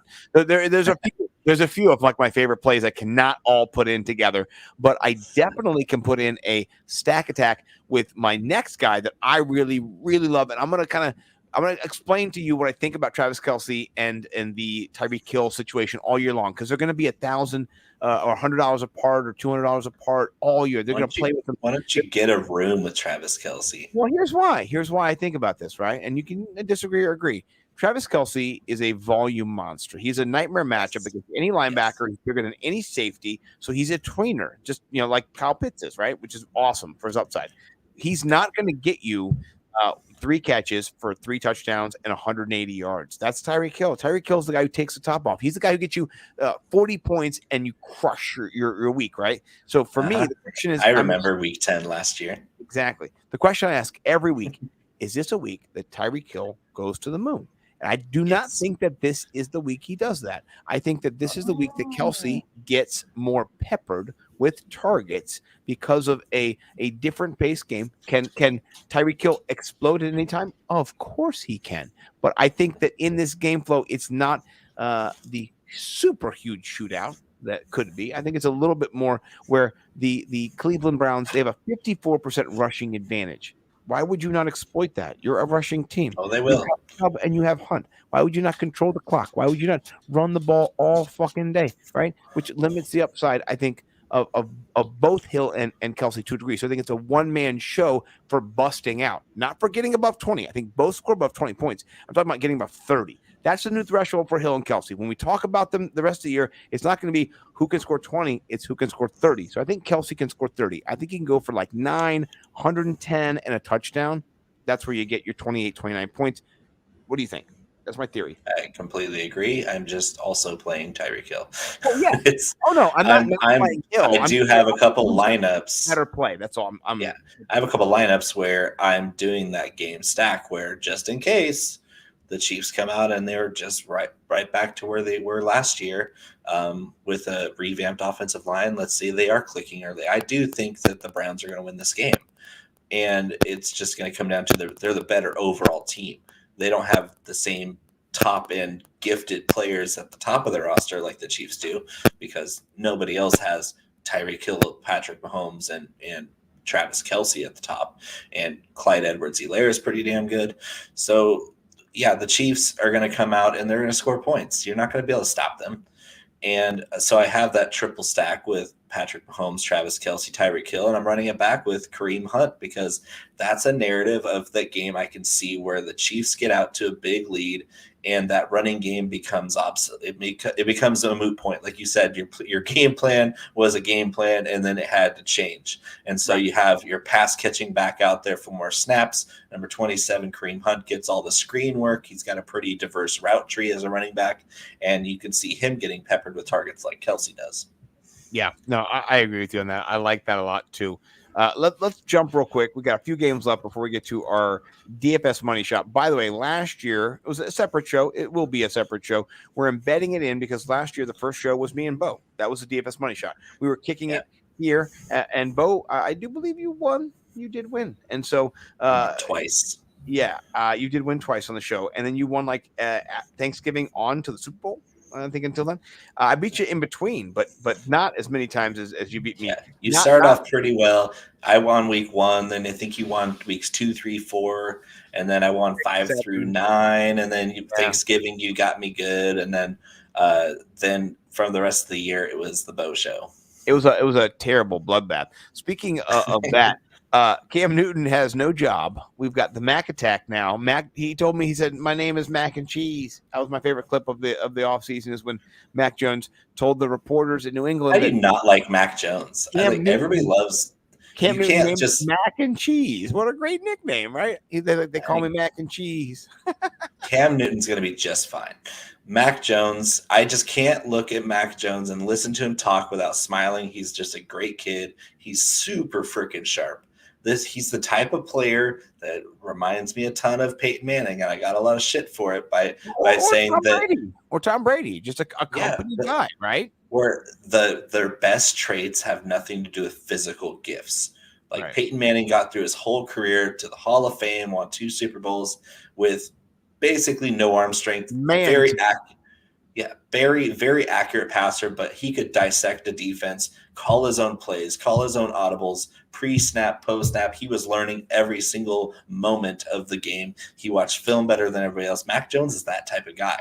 And so I'm not saying that it's going to happen this year because I think the Patriots are going to run the absolute shit out of the ball this year. They're going to run the ball 40 times every game. Yeah, no, I agree. In this matchup also, why would Belichick expose his rookie quarterback to a pretty good defense? Why would he not kind of, keep him a little bit more fettered? But I would say this, Mac Jones at 4,400 still. I mean, if he gets you 15 points, he's over, he's quad maxing almost. So I'm avoiding this game in general because I think it would be the lowest total of the week. I agree with you, and I think the only play if you are a New England, mark is Harris at 5,200. That's not too bad, but that's not where I'm. Jacoby and Cash, he's going to get some good volume. Yeah, 5,100, pretty good too. All right, let's jump to our shootout potentially. I think Green Bay's got a pretty good defense. Maybe we'll see. We got New Orleans hosting, but not in New Orleans. And I saw a stat, and I thought this was pretty good. Our guy and your guy, NorCal originator, the man himself, Aaron Rodgers, not too great in the Florida games, and the humidity and the hot heat, not his thing. That big mustache. We like the dry. We like the dry heat here in NorCal. Yeah, he's like 3-4 in Florida over the course of his career. Just kind of, not been himself. What do you think about that? Monsoon season. Exactly. And shout out Cooter-Doodle from the Big Easy. Happy birthday, Cooter-Doodle. Happy birthday. Well, you're stealing my thunder, Bo, you mother. All right, listen. She's 29 again today. Listen, my wife's been 30 for so many years that I'm starting to become. No, she's so. Yeah. I don't know what. Yeah, go ahead. Bo, you're taking all my Cooter-Doodle love. I'm going to screen grab this and share it with her later. You know what I'm saying? So now I can't. Say it right now. I won't interrupt. I'm going to mute Okay. Cooter-Doodle, shout out from the Big Easy. Happy birthday. Hope you are celebrating in style with a jazz band. Just celebrating all your success the last year. Matthew Berry doesn't even know what he has in you. So we love you.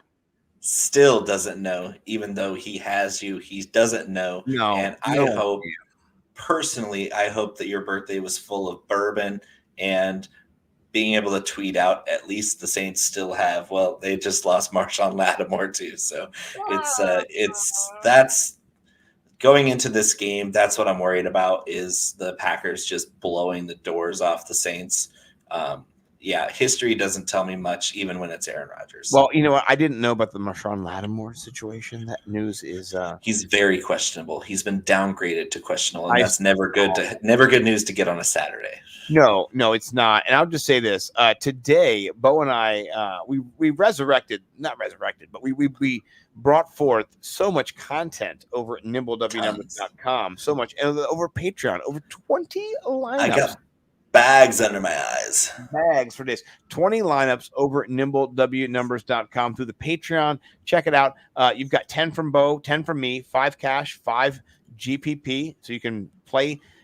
We don't tell you who's or who's. That's kind of the tricky part. But you know what? you see, you'll kind of know who's or who's, because you're hearing who we're talking about and what we like. And in this game, I love Aaron Rodgers at 6,800. That is going to be one of my favorite million maker plays. Hilarious price. That is sinful. And I'm so glad you didn't fall for my little 3-4 humid weather trap, because this guy is the reigning MVP, 40+ touchdowns, 17 touchdowns to Devontae Adams, and then the 24 to other guys. Like, he was in Hawaii vacationing when they set the price. Yeah, I love this. On the other side, 3,400 for Marquez Callaway in cash. I don't think it's a trap. I don't think it's a trap at all. In GPP, maybe, because you can go other guys. But I mean, I love free square in cash. Free square in cash. But in GPP, he's gonna draw Jair Alexander, because the Saints have literally no other wide receivers. Of course, Traquan Smith's out. They have no Michael Thomas. Their tight ends are pretty bad. I mean, Troutman's out. Yeah, I mean, Traquan's out. It's only Marquez Callaway, and he's going to draw Jair Alexander, who's one of the best cover corners in the game. One of the best. And he's carrying a 25% rostership clip, according to Occupy Fantasy. So 3,400, drawing a terrible matchup for cornerbacks. I don't care if he's 3,100. I'm not playing Callaway in tournaments. Maybe 1 or 2 drops, but no tournaments, none. By the way, a subtle and slide drop there with the Occupy Fantasy. We love Occupy Fantasy over here at nimblewnumbers.com. And if you go to nimblewnumbers.com, you can go and sign up for Occupy Fantasy right now. Get all the tools that Bo's talking about. They have a lineup builder that we're going to use after we get in our little DFS Money Shot to build our Millie Maker. It just gives you the percentage ownership. It gives you the best plays. It's easy to use. I love it. Brian Jester over there, the content creator himself at Occupy Fantasy. By the way, Bo, a Maryland resident, fellow Montgomery Countyan, Rockville. Jeez. Bunch of crab cake eating motherfuckers over there. Jesus Christ. I love this guy. He is cool. There's so many of you guys. It's because Maryland is the #1 most educated state in this great United States of America. I'm sorry. Per the 1979 census. Per the capita of decrees of intelligentsia, from wherever they decree the intelligentsia. I think it's just the most bachelor's, master's, PhDs. I think that's what they did. I just think you have too many politicians with PhDs and I agree. law degrees living in Bethesda and commuting in and ruining everybody's life in DC. And I'm not then they affect the census so much. Well, all I can say is that Brian Jester lives in Rockville. He does not commute. He does it all online, all virtually, and he's crushing it. He's got 3 or 4 monitors at his house. So I love this guy. Check out. He's got a daily plug over there. Yeah, it is. He's the man. So how many monitors you got? Speaking of that, what am I? I mean, listen, I've only got 2, but I mean, I could use one behind me and hook it up and be 3. I have 3, but they're on 2 different desks, and one of them's not even plugged in. Yeah, I mean, this guy, he won the Millie Maker in the Rams versus Patriots Super Bowl, and he played the defense. I mean, come on, man, this guy just knows what he's doing. He's such an edger, and if you know what edging is, talk to Cooterdoodle. That's a full circle. So anyway. I gotta say, I love Alvin Kamara at 8,600. He's just like just a best ball stud from back in the day, from underdog, from long time ago. I've been drafting him forever, but now you've got no Michael Thomas. When he listen to this, when Michael Thomas has not been on the field in 8 games, when they've been playing together in their career, this man has scored 12 touchdowns. He has Is that good? I don't know. That's kind of good. And then he has averaging like 33 fantasy points per game. So like, I mean, like that's kind of like crazy and like good, you know? And so, I mean, for me, I know there's a little bit of a skew in that 6 touchdown performance from last year. It's going to give you a little bit of a numbers boost in that direction. But at the same time, still, he has 56 receptions in those 8 games. You know, that's 7 receptions a game. That's 7 points a game. And then he's got 600 yards receiving, and then he's got 500 some yards, rushing. So he's got 1,200 yards in 8 games. So, I mean, that's just either way. His ceiling is huge. His floor is solid. I love him so much. Chalk City. Yeah, well, yeah, but if I'm in cash against you, it don't matter, bitch, because it's all I want. It does when I have the other 3 top running backs on my team. Now, you know what? You think that. We'll see what happens. We will see what happens. Yeah, I cannot wait. We're going to jump in there. Like the next, after one more team. Anybody else that you want to toot a little bit of, shoot over there? You're going Aaron Jones, you AJ Dillon in at 4K, anything like that? That Saints run defense is still really good. I'm going to fade the running game. I'm going to play Rodgers and Devontae Adams and just call it a day. Fade Tunyon, fade everybody on the Saints except for a little sprinkle of Jameis Winston at his price. And then, of course, Kamara. I'm not going to get overexposed in tournaments because he's over 20% expected roster percentage. But at the same time, I'm looking at him in cash like I look at steak. If I see a fresh cooked steak out of the cast iron skillet, that's how I look at Alvin Kamara in cash games this week. It's just an absolute perfect matchup. Yeah, no, I'm with you. I love that too. And last game on the slate, and probably one of the worst games on the slate, honestly. And no offense to any Giants fans, but this is your fault, obviously. Boo! Completely your fault. If you're a Giants fan, I love the San Francisco Giants. Suck. Can't stand the New York Giants. Hey, you made this game terrible, all you Giants fans. It's your fault. Anyway, Denver brings in Teddy Bridgewater, 4,800, the lowest huge upside QB besides our boy Sam Darnold at 5K. Stacking with Jerry Jeudy, they're only 9,600, which is insane. What do you think about the Denver? The Giants are not too bad in defense. They've got a stout, They're well coached on defense. Yeah, they're okay. They're disciplined. You know what I mean? Like if somebody does something wrong, they get communicated. Yeah, this game is going to be really not much fun to watch. Hopefully, there'll be a couple glimpses of this game on the late window red zone. But this is a game you're watching in an airport. You know what I mean? You want to no sound on, right? You're like, oh look, some guy missed a tackle. Some guy dropped. Oh darn it! Yeah.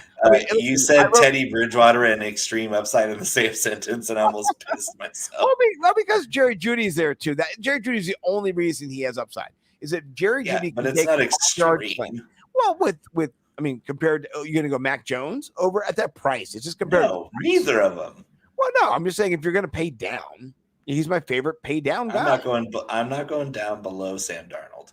Okay, that's fine. I'm saying if I didn't say I do, I'm just saying if you're going to drop down there between him and Mac Jones, I'll take Teddy because of Jerry Jeudy. He can take a slant route and turn it into a touchdown. That's what you want. He could, and I hope he does. Jerry Jeudy is a great play for both formats because he's made for a quarterback like Teddy Bridgewater, who is nearsighted and doesn't even try to throw the ball down the field. So if you're hoping for one of the big plays to 6'5" Cortland Sutton, you're probably going to have a better chance to Noah Fant on one of those little tight end dig routes because Fant is a freak athlete himself. So I like a little bit of Fant, a lot of bit of Jeudy. Don't give me any Bridgewater, and give me just a couple sprinkles of Javonte Williams for at the min price for running backs in the tournament plays. I don't know if he'll get enough volume to be a cash play, but at the min price, plugging him in at 4,000, that's a nice little tournament nugget. And because we're going to see really quickly that he's a lot better than Melvin Gordon. I agree completely. He's one of my favorite GPP pay down values of the week. So I'm with you there. I'm also fading. I put on the Giants. They have 20 implied total points, the second lowest team total on the board. I put fade. I'm going under. Fade for all their players. So I'm out. I'm closing the show sheet on that because that is done. No. Wait, I still want a little bit of Saquon Barkley just in case. Oh yeah, he's always sprinkleable. He's got 7,800. That's a really good price for him. He's fully cleared to play tomorrow. And have you ever seen Saquon Barkley play football? It's like the first time I heard the Beatles. So you got a boner? Is that the implied total that you're giving me? I wanted to change my daughter's name to Jude. Or Saquon. Or Saquon, yeah. Either or. Make a great Saquon. No, I'm with you on that. I like that. Okay, so the next thing we're going to do, we're going to transition a little bit. During the regular season, I'll have a guest weekly. I'll probably do this either Friday night, Saturday morning, Saturday afternoon, not during the show. We're going to do the DFS Money Shot. It's going to be brought to you by whatever I decided to be brought to us by. So let's have it be brought to us by Prize Picks. Love me some prize. I didn't see you shaking all that. How about brought to us by Hot Box Small Batch Gourmet Hot Sauce, one of my favorite hot sauces ever. You should get this, and then you should eat it, and then you should put it on your food, and then eat it some more. I do it regularly, and it keeps me regular. So with that being said, you and I are head to head in one of my favorite new contests that you Money Shot. No. That's my name for it. You have crafted a new name for our endeavor. Talk about this beards and bellies because the clash. Talk about the clash. Like bad wardrobe, we're clashing. And look at us. We're both wide-bodied, dad-bodied, bearded sons of bitches. And we're going to clash all season long. Clash of the beards and bellies. DFS head-to-head. You're going to get the poolside call-outs when the weather is warm. You're going to get the fireside call-outs when the weather's cold. And we're going to be taking all of those to SportsMe. Shout out SportsMe again. We're going to be shouting out all of our call-out videos from the SportsMe app. So get yourself over. We're gonna write a little article showcasing which lineups we're putting forth against one another. The clash of the beards and bellies, and that's what I wanted to call it last year, but it got shot down. So, well, you know what? I don't want to be disrespectful to anybody else, but it wasn't shut down by me. You know what I'm saying? It wasn't a good idea according to those who are hosting it. So we're bringing it back. And it's going to be fun because it's going to start off just how it ended last year. Yeah, I think it is. And it ended actually with me winning. So that's a good prognostication. I'm just saying. So let me get into this real quick. So this can be found over at nimblewnumbers.com. It's one of our featured, pages. And so I'd love for my internet to work and load, Bo, because right now all our stuff is just being ghosted, apparently. Shout out Verizon Fios. Yeah. I refreshed it right when it came up. I'm such an idiot. Look at me. Look at me. not trusting it. I do want to. Can I read? I just want to read. I'll read mine. You'll read yours. Yeah, go ahead. I love it. Let's go for it. Okay, so I'm gonna blow it up on the full screen for here. So, after a soul-snatching season of head-to-head DFS prowess against poor Nimble in 2020, I met the man this summer. I held him close, his pupils narrowed to pinpricks and his pulse fluttering like a wounded moth. I whispered into his ear a message that made his graying beard hairs stand on end. You still haven't felt the staggering weight of my full potential. Was he intimidated? Probably, unless he didn't know I was referring to our weekly face-off, formerly known as the Thunderdome, without context. Scott let out a whimper as I released my spine-cracking embrace. I was inside of him, in a figurative sense. My DFS wrath was to be inevitable again in 2021. So I'm going full send. I'm going. He disclosed that he was going to try to beat me with more of an aggressive tournament style strategy with his lineup building, and so I decided I was going to go with something different this week because we have a full slate. There's not really a lot of chalk to break up or a lot of chalk to block this week because of 26 teams to pick from. But yeah, I got Sam Darnold because he's cheap and he's got lots of upside.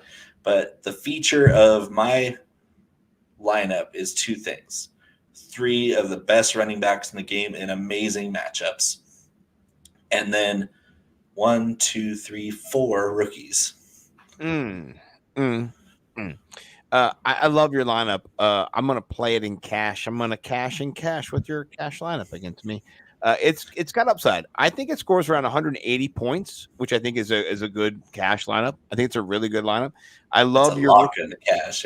Yeah, I love your rookies. I love your upside with your 3 RBs as well because I have Dalvin Cook at 27 points, Derrick Henry 25, and Christian McCaffrey 27 as well. So both you have just a tremendous upside here. I'll read mine and then I'll share my lineup real quick. If my Verizon Fios, oh look, it does. It continues to work. You can get all of this amazing content on your own Wi-Fi. On your own, don't you dare fucking use my Wi-Fi. How goddamn dare you? That's probably why it's so slow. You got like 18 neighbors tapping into it. For me, right? Okay, so here we go. Your password to your router shouldn't be password. It's the Kobayashi plan. That's my password. So, I think you are doing a little feedback. So if you could turn your mic down for my read here, let's see if it works and if it stops. If not, it's me. All right, there the feedback has stopped. Okay, Scott's Revenge, the Kobayashi plan. Before we begin, I want to address the elephant in the room. Yes, Bo McBrayer, a.k.a. Bo_McBigTime on Twitter, did thoroughly and soundly beat my ass in cash games from Thanksgiving on last year. It was all a ruse to build his confidence up so that I could then even more soundly and thoroughly defeat him this season. Call me Kobayashi because this is some next level Kaiser Soze shit I'm about to pull off. Bo has no idea I've been on the long con all along. Shh, don't tell him. He'll find out soon enough after I gut and dump his lineup off the boat into the DraftKings loser lobby Sunday night. Here's the team that starts me off with the victory. So I love your lineup, but I do love mine a tidge bit more. And we talked about Jalen Hurts earlier. I love his upside. I feel like he gets in the 30s, which is going to mean he's almost 5 maxing. It's crazy, right? So, Before you start, yes, I only have one little thing to say. Is like I didn't know there was a loser lobby on DraftKings. Well, I didn't either. I wouldn't know. Where would I know that? How would I know? I talked to Brian Jester. Brian Jester shared with me. I didn't know this, but 90% of people on DraftKings are losers, and so. Apparently there's a big loser lobby afterwards where everybody just, kind of like cries. And I've never been there. Probably you've never been there either. Free instant coffee in styrofoam cups. Yes. I'm sending you there on Sunday. So here's the lineup that's going to send you there. I'm going to go upside for days with my lineup. I love Jalen Hurts. Like I said, he's got potential to score you 30 points with rushing upside. He can get you 70 yards on the ground. We'll see what happens. Atlanta's defense, not very good. Let's see if their scheme improves with the head coach change and the whole, new is better, but I think their players still suck. So that kind of matters. Alvin Kamara, I said that he's got 30-point upside. I love him so much this week. James Robinson playing one of the worst defenses in, I think they're ranked 32 overall. And though they didn't give up a bunch of points last year to James Robinson, only 15.7 and I think 5.5. It's not the most points ever. They did give up a lot of points to running backs in general. So I do like them this week. To give up a lot of points to him.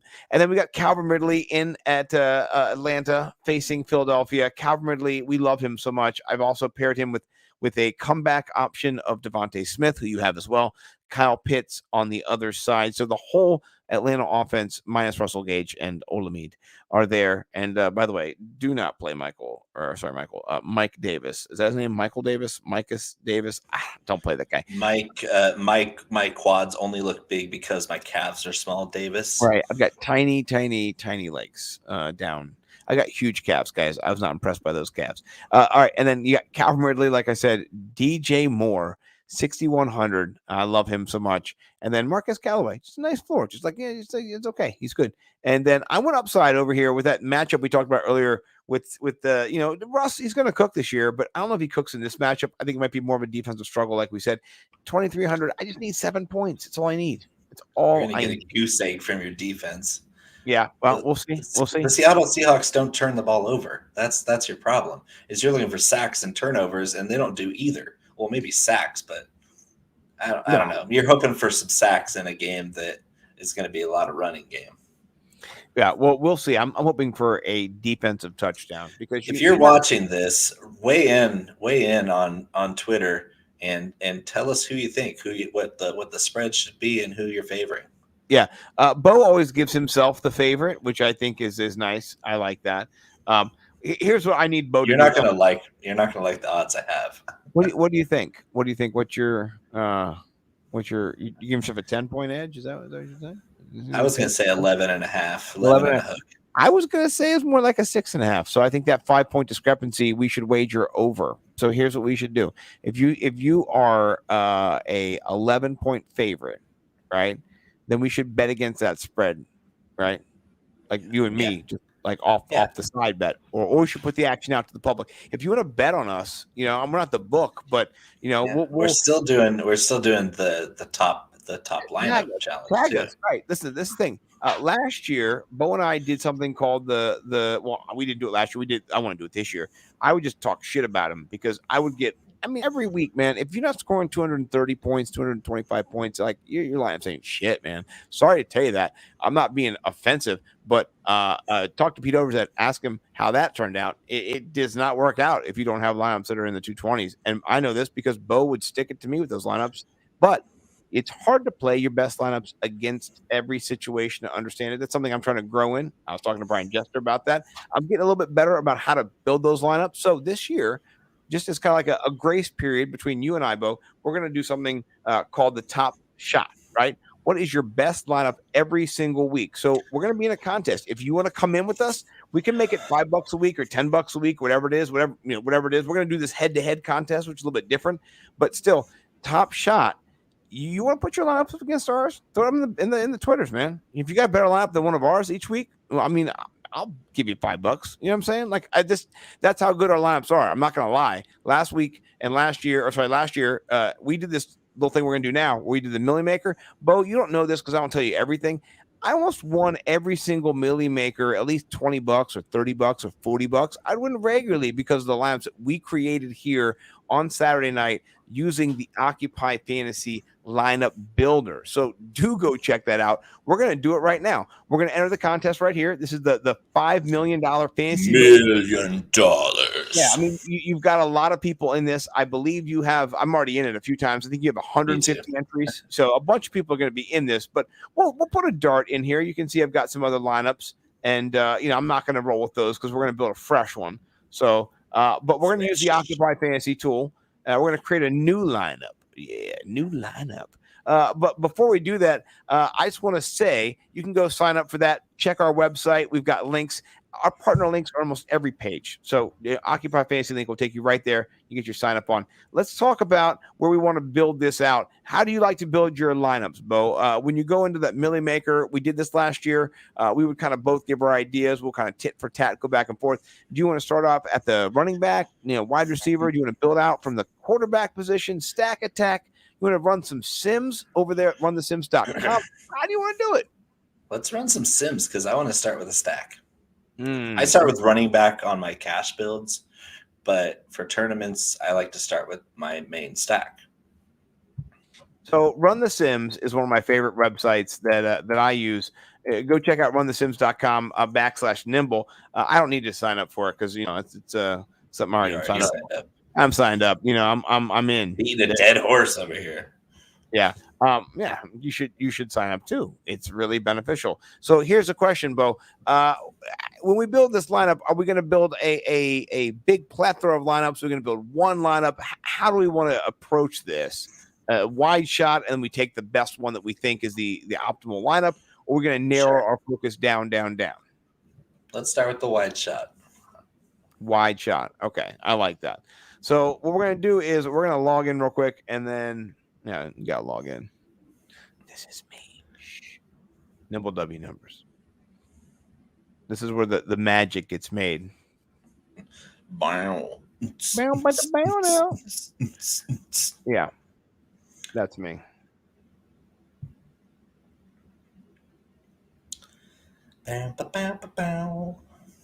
Okay, so I'll talk about this right away. And one thing I love about Run the Sims, and what we're going to do is we're going to build some lineups and Run the Sims, and then we're going to take those lineups and we're going to dump them in to the Occupy Fantasy model, and we're going to look at the lineup builder there and kind of use two birds, one stone. Is that kind of how you would say? I hope that's what you're talking about. Yeah, that's exactly what I'm talking about. Get out of here. Motherfucker. So one thing I do love about Run the Sims, they got the whole game slate here. They got the over-unders, each team total. You can understand exactly where all the points are going to be at. You can look across the board and just see a broad picture and a lot of information. They also have the stacking tool down here where you can decide how many stacks percentage you want for each game. So with that being said, we've got the whole thing here. We can generate some lineups from kind of what they already have as their base model, or we can do a little tinkering. What do you want to do, Bo? How do you want to approach this? So I want to points per dollar projection for the stack. Oh, I like that. So points per dollar, really cool tool right here. So do you want to start with a certain player position? I can zone in at quarterback and kind of see where we're starting from, or go to a player position. Quarterback. I anticipated that. Let's see if it'll work. You knew what I was going to say? Possibly.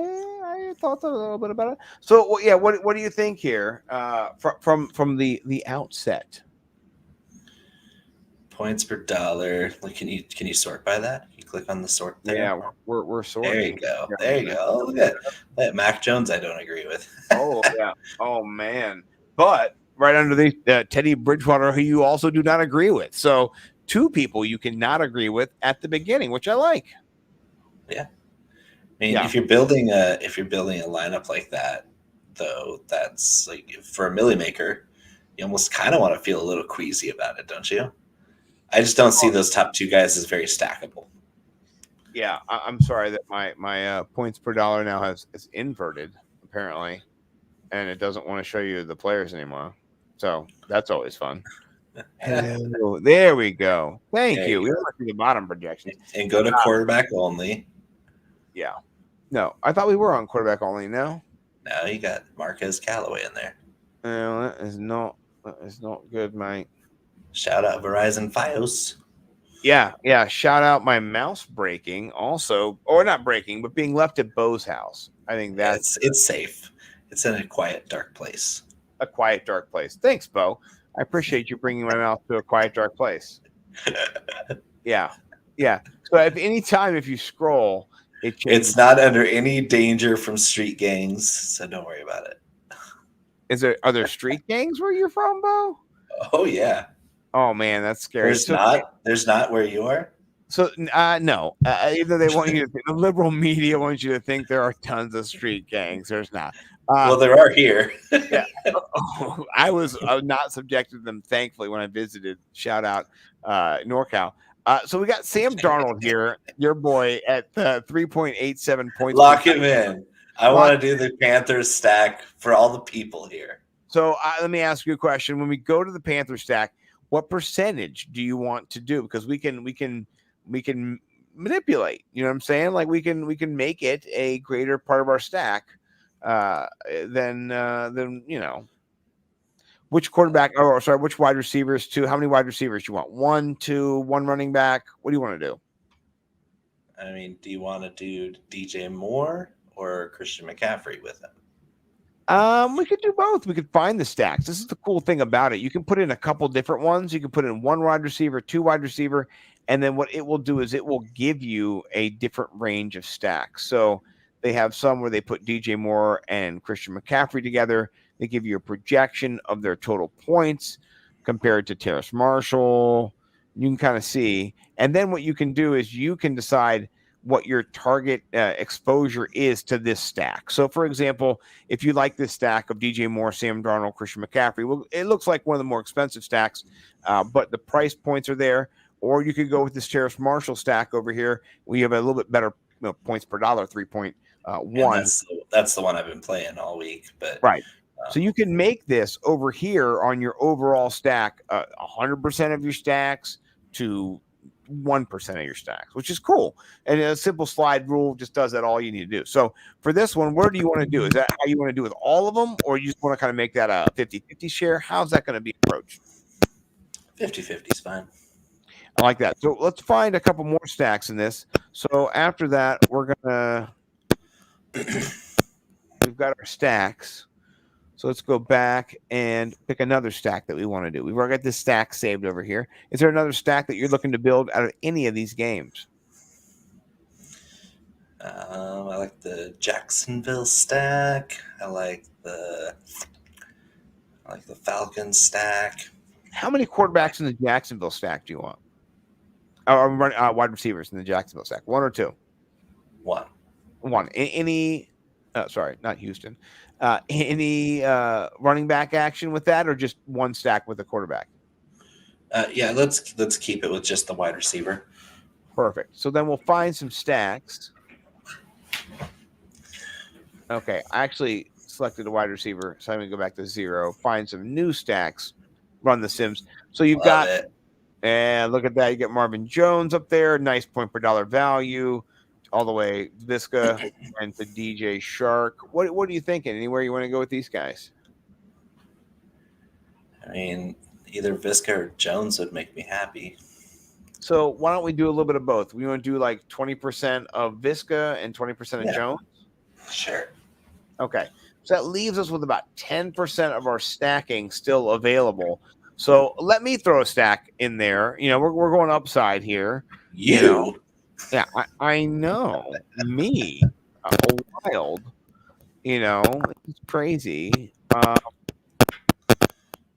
mean, I'm just thinking it's just one stack. You know. Oh, can you turn your stuff down? There's some feedback in the background of it. Thank you, brother. This Terrace Marshall stack for me is nice. So I think we're at 50. I went 19 on that other one. So let me go 11 on this one.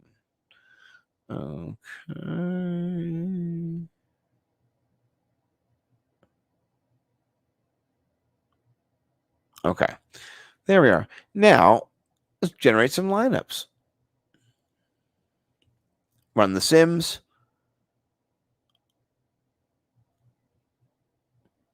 Oh, boom. We have some lineups. All right, Bo, weigh in. Let's take a look at some of our top lineups. You know, look at our exposure percentage. We've got 70% Terrace Marshall, 62% McCaffrey. Where are you leaning in here? What's a good lineup that you want to jump in at?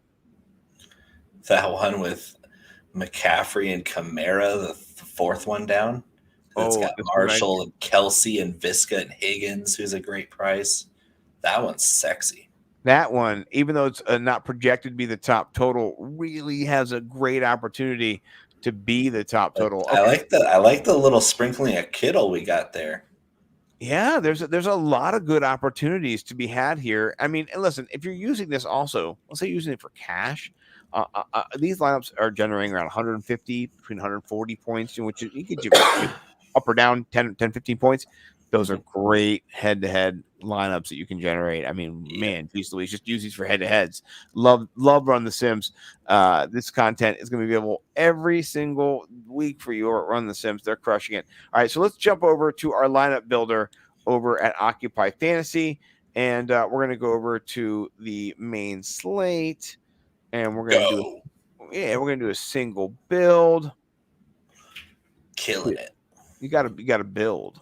You got to build. Build it. Yeah. If you build it, they will go. Hopefully, this will generate. I don't think it's a FiOS issue necessarily. I was using this earlier, and the single build was not advantageous to be. There we go. Okay. See, it took a little while. Okay. All right. So let's dump our lineup in, and what we're kind of mainly looking for here is kind of the exposure rate that we have, and what this lineup looks like in their model, and how that would kind of cross generate, and what it would be to see that in a different context. So let me close that. I don't need a video tutorial, but Bo might say I do in general. Whatever helps you. I think in general, I need a better internet service, Verizon FiOS. Let's just cut to the chase. Shout out. Yeah, shout out. Exactly. So what you need is wave broadband. Yeah. I need just a better service here in Maryland is what I need. I need a better webcam.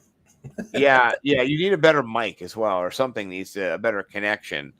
There's something that's going wrong, all right, let me unshare this and get us back on track, and see if I can reload that in just a second. Oh snap! That's not good when it says "all snap" on your page. So, and that's always terrible, especially as a teacher when you're trying to, teach people, and the next thing you know, you're snap. Oh snap! It's always like, oh shit, the internet's down here at the school. The internet's not down at the school. But we did overwhelm the Occupy Fantasy builder, and it decided to jump out. But it's back. It's spinning. So I'm gonna pull it up, and then we'll be back on track. So just give it a little bit of time, patience, my dear, patience. Okay, here we go. Share screen. I would enjoy that. Yes, I would love to share my screen. I'm a sharer. You're such a great sharer. I live to share. It's about others. It's not about myself. I'm just excited to plug this lineup into one of these little 25-cent tournaments too. Oh yeah, I mean there'll definitely be a nice little kick in the squares. If you can mint that into a nice little GPP cash. So yeah, the Occupy Fantasy model tool. What I love about it is that once it does load, it's spinning. So hopefully, Bo, we're on the right track. You can sort by any of the different teams, and you can get in there and kind of build your lineup pretty easily. But apparently right now it does not want to work. They probably have some extreme traffic going on right now. They might. So you know what? I'm going to stop sharing. Here's what we'll do. We will check back in with them. Let me ask you, when I put this lineup into DraftKings, because I think it's a really good lineup, Bo, what do you think our percentage would be? And how do you think that would be impacted when we went into this field? Are we unique enough to get that value we need from these plays? And I'm going to share my screen now because I do actually have DraftKings up. It's working. So it's going to be hard to be too exposed this week because of how many games there are and how many good matchups that people are really keying on. Like it's not like everybody in the world's on Arizona, Tennessee. Quite a few, but there's other games that kind of draw attention away from the really nice shiny matchups that are going to be high scoring shootouts. And with a full slate like this first 4 weeks will be, we're going to have an easier time not being chalky. Like your top ownership percentage is projected to be Marquez Callaway at 25%. And then you got Kamara, and you have a couple other guys that are above 20%. But some weeks you're going to see 35, 45, 50% exposure on certain players, and you're going to have to make a choice. So whether or not that's worth the risk to play them, and if they bomb out, then you're losing. Right. Well, I think the thing about the shot at the Millie Maker is that you are winning or losing. I think that's one of the good things about it. Talking to Brian Jester, you're shooting for the moon, and in that the margins are narrower, but there's less people in those margins with you, and so I think that's where you kind of get the differentiation. And so with McCaffrey and Kamara, you're not getting too differentiated so far to start. But I like Marvin Jones, T. Higgins, and Terrence Marshall. Let me ask you a question. Would you switch out Terrence Marshall for anybody else who has more upside at 3K? Because we have a little bit more money too. We've got 3,300 maybe. I think it doesn't really matter that much, but 3K. Anybody else that you want to put in there? I got Marvin Jones and T. Higgins, which I really do like a lot. Well, and you also have Laviska Shenault in the flex. You have 2 Jaguars, so we could pivot off of one of those guys and go a different direction too, if you wanted to not double up on Jaguars. Yeah, would you like to go? I mean, I like Laviska. What do you think? Yeah, okay. Laviska's touched upside that Marvin Jones really doesn't have. Yeah, no, I agree with you. And if you can have Laviska at 5K, right? 5K. Yeah, I do like that. And then are we locked into Terrence Marshall? I don't want Curtis Samuel. That's not thank you. No, thank you. No, thank you. Are we maybe later this year? Maybe later. Maybe. I am locked into T. Higgins, but are we locked into Terrace Marshall? Anybody else we want to jump in there with instead of him? I'll let you decide. No, I really don't think so, because when you have this trio of rookies at 3K, it takes going up to 37, 3,800 to find the next guy I even want. Yeah, you're not wrong on that. That's a huge part of it. I just want to know if you were going to go Elijah Moore over Terrence Marshall. You like his upside more? You like Marshall for volume? How's that looking in that offense? Marshall for volume, Marshall for touchdown upside, because he's a ball skill wonder. Like that's his calling card, is throwing it to him in the goal line and having him use his big body and strong hands. If you watched LSU football last year, Terrace Marshall scored a lot of touchdowns because he's simply not easy to guard at the goal line. When he's in the end zone, he's open whether he's covered or not. He's a lot like DeAndre Hopkins in that regard. No, I like that. So we have some open spots now because of the Marvin Jones situation. Maybe pivoting off of that, which I do think I would like to, having 2 wide receivers there. But then the flex situation's open too. Where are you thinking, and where would you like to go with this? Because it kind of leaves us open here. Because I mean, we could just throw T. Higgins. I forgot about T. Higgins. I'll put T. Higgins in while you think about where we want to go with the flex. Plug him in so I can see what we have as far as salary goes, because I don't want to spend up on defense. No, I think the defense they have for us was the Falcons. So really a cheap defense. Yeah. The cheapest. One of the cheapest defenses. So shout out Verizon Fios again for speedy, stable, such clear, a blazing fast response. Yes. I mean, look at this. This is. I mean, is there anybody that you want in this tier?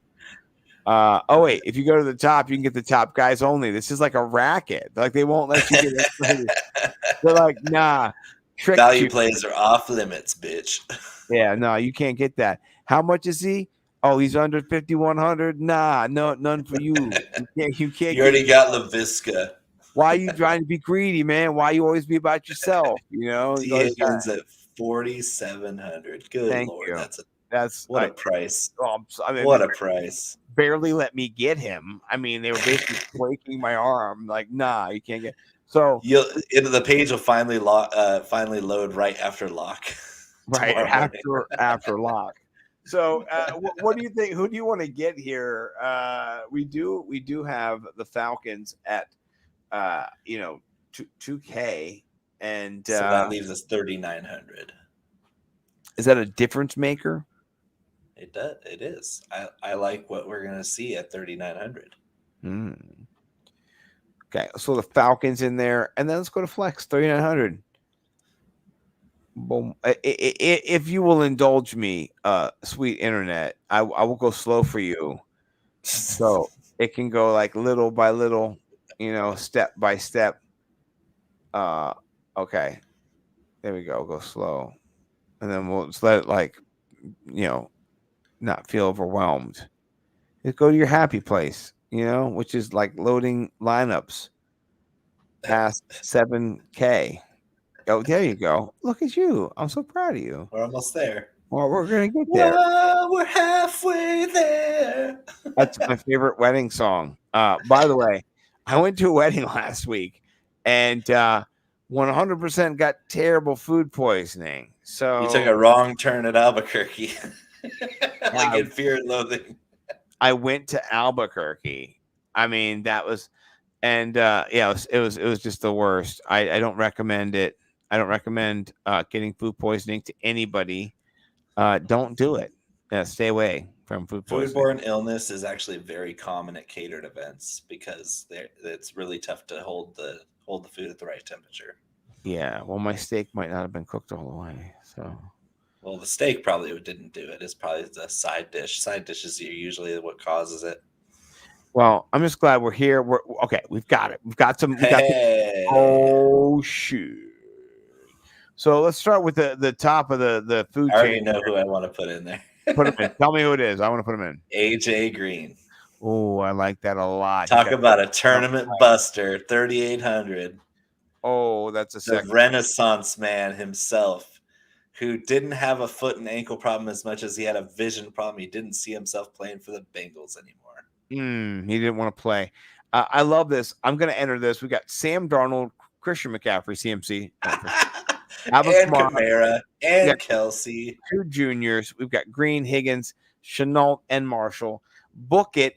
I do love everybody. We've been a little bit over today. We went 2 hours and about 15 minutes, but that's cool. Appreciate everybody hung with us. Appreciate everybody who hung out. You guys are awesome. Calvin, thank you. Rum Boys, Brad, everybody who's been in the comments. You guys are the best. Bo and I'll be back every single Saturday night from 10 to 12-ish. We'll be here kicking mad flavor. I'm going to do the DFS Money Shot. So if you want to jump in there, Rum Boys, let me know. Every single week, it's your choice. You can do $10, $25, whatever it is, $100. It's your choice. I will play with you. As Pete Over said, he will not have good things to say because I've beat him.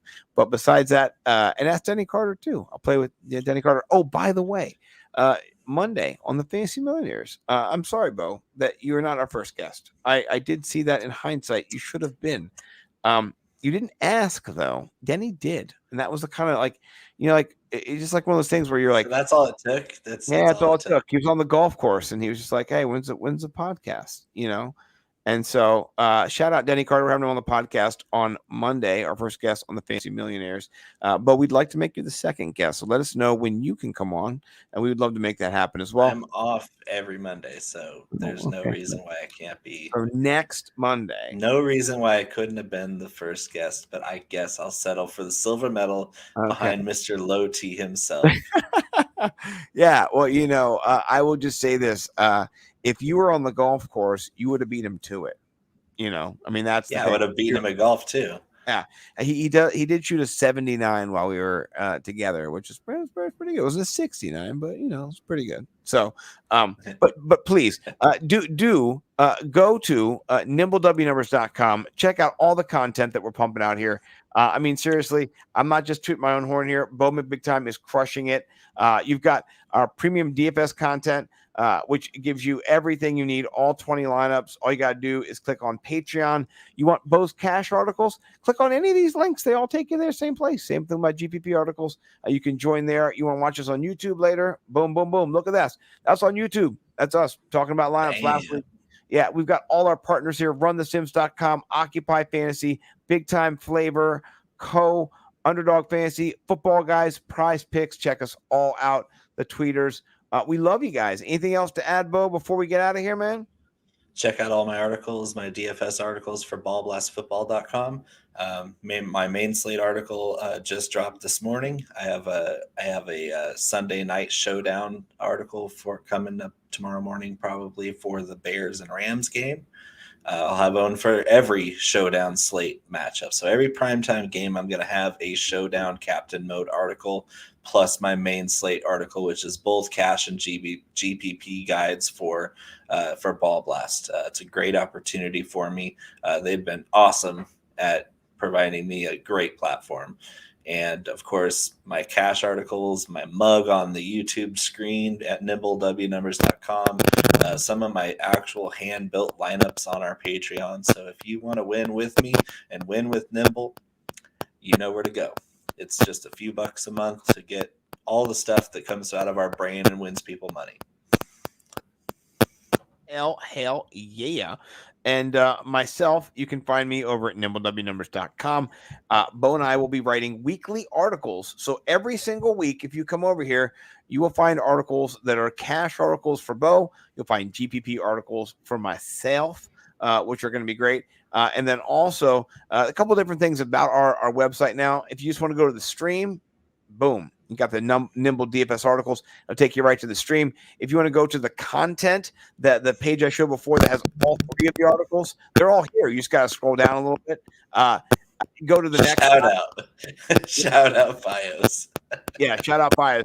But also shout out your mic because it keeps skipping. So both of us are batting 1,000 right now. This is one of my favorite places to go. Both of these DFS content, you get all the stuff, the leaks to the Patreon, like Bo said, 20 lineups. If you can't win with one of those lineups, come on. You know what I mean? Like, even tweak them if you don't like them. I mean, there's 20 of them. So you got 10 from me, 10 from Bo.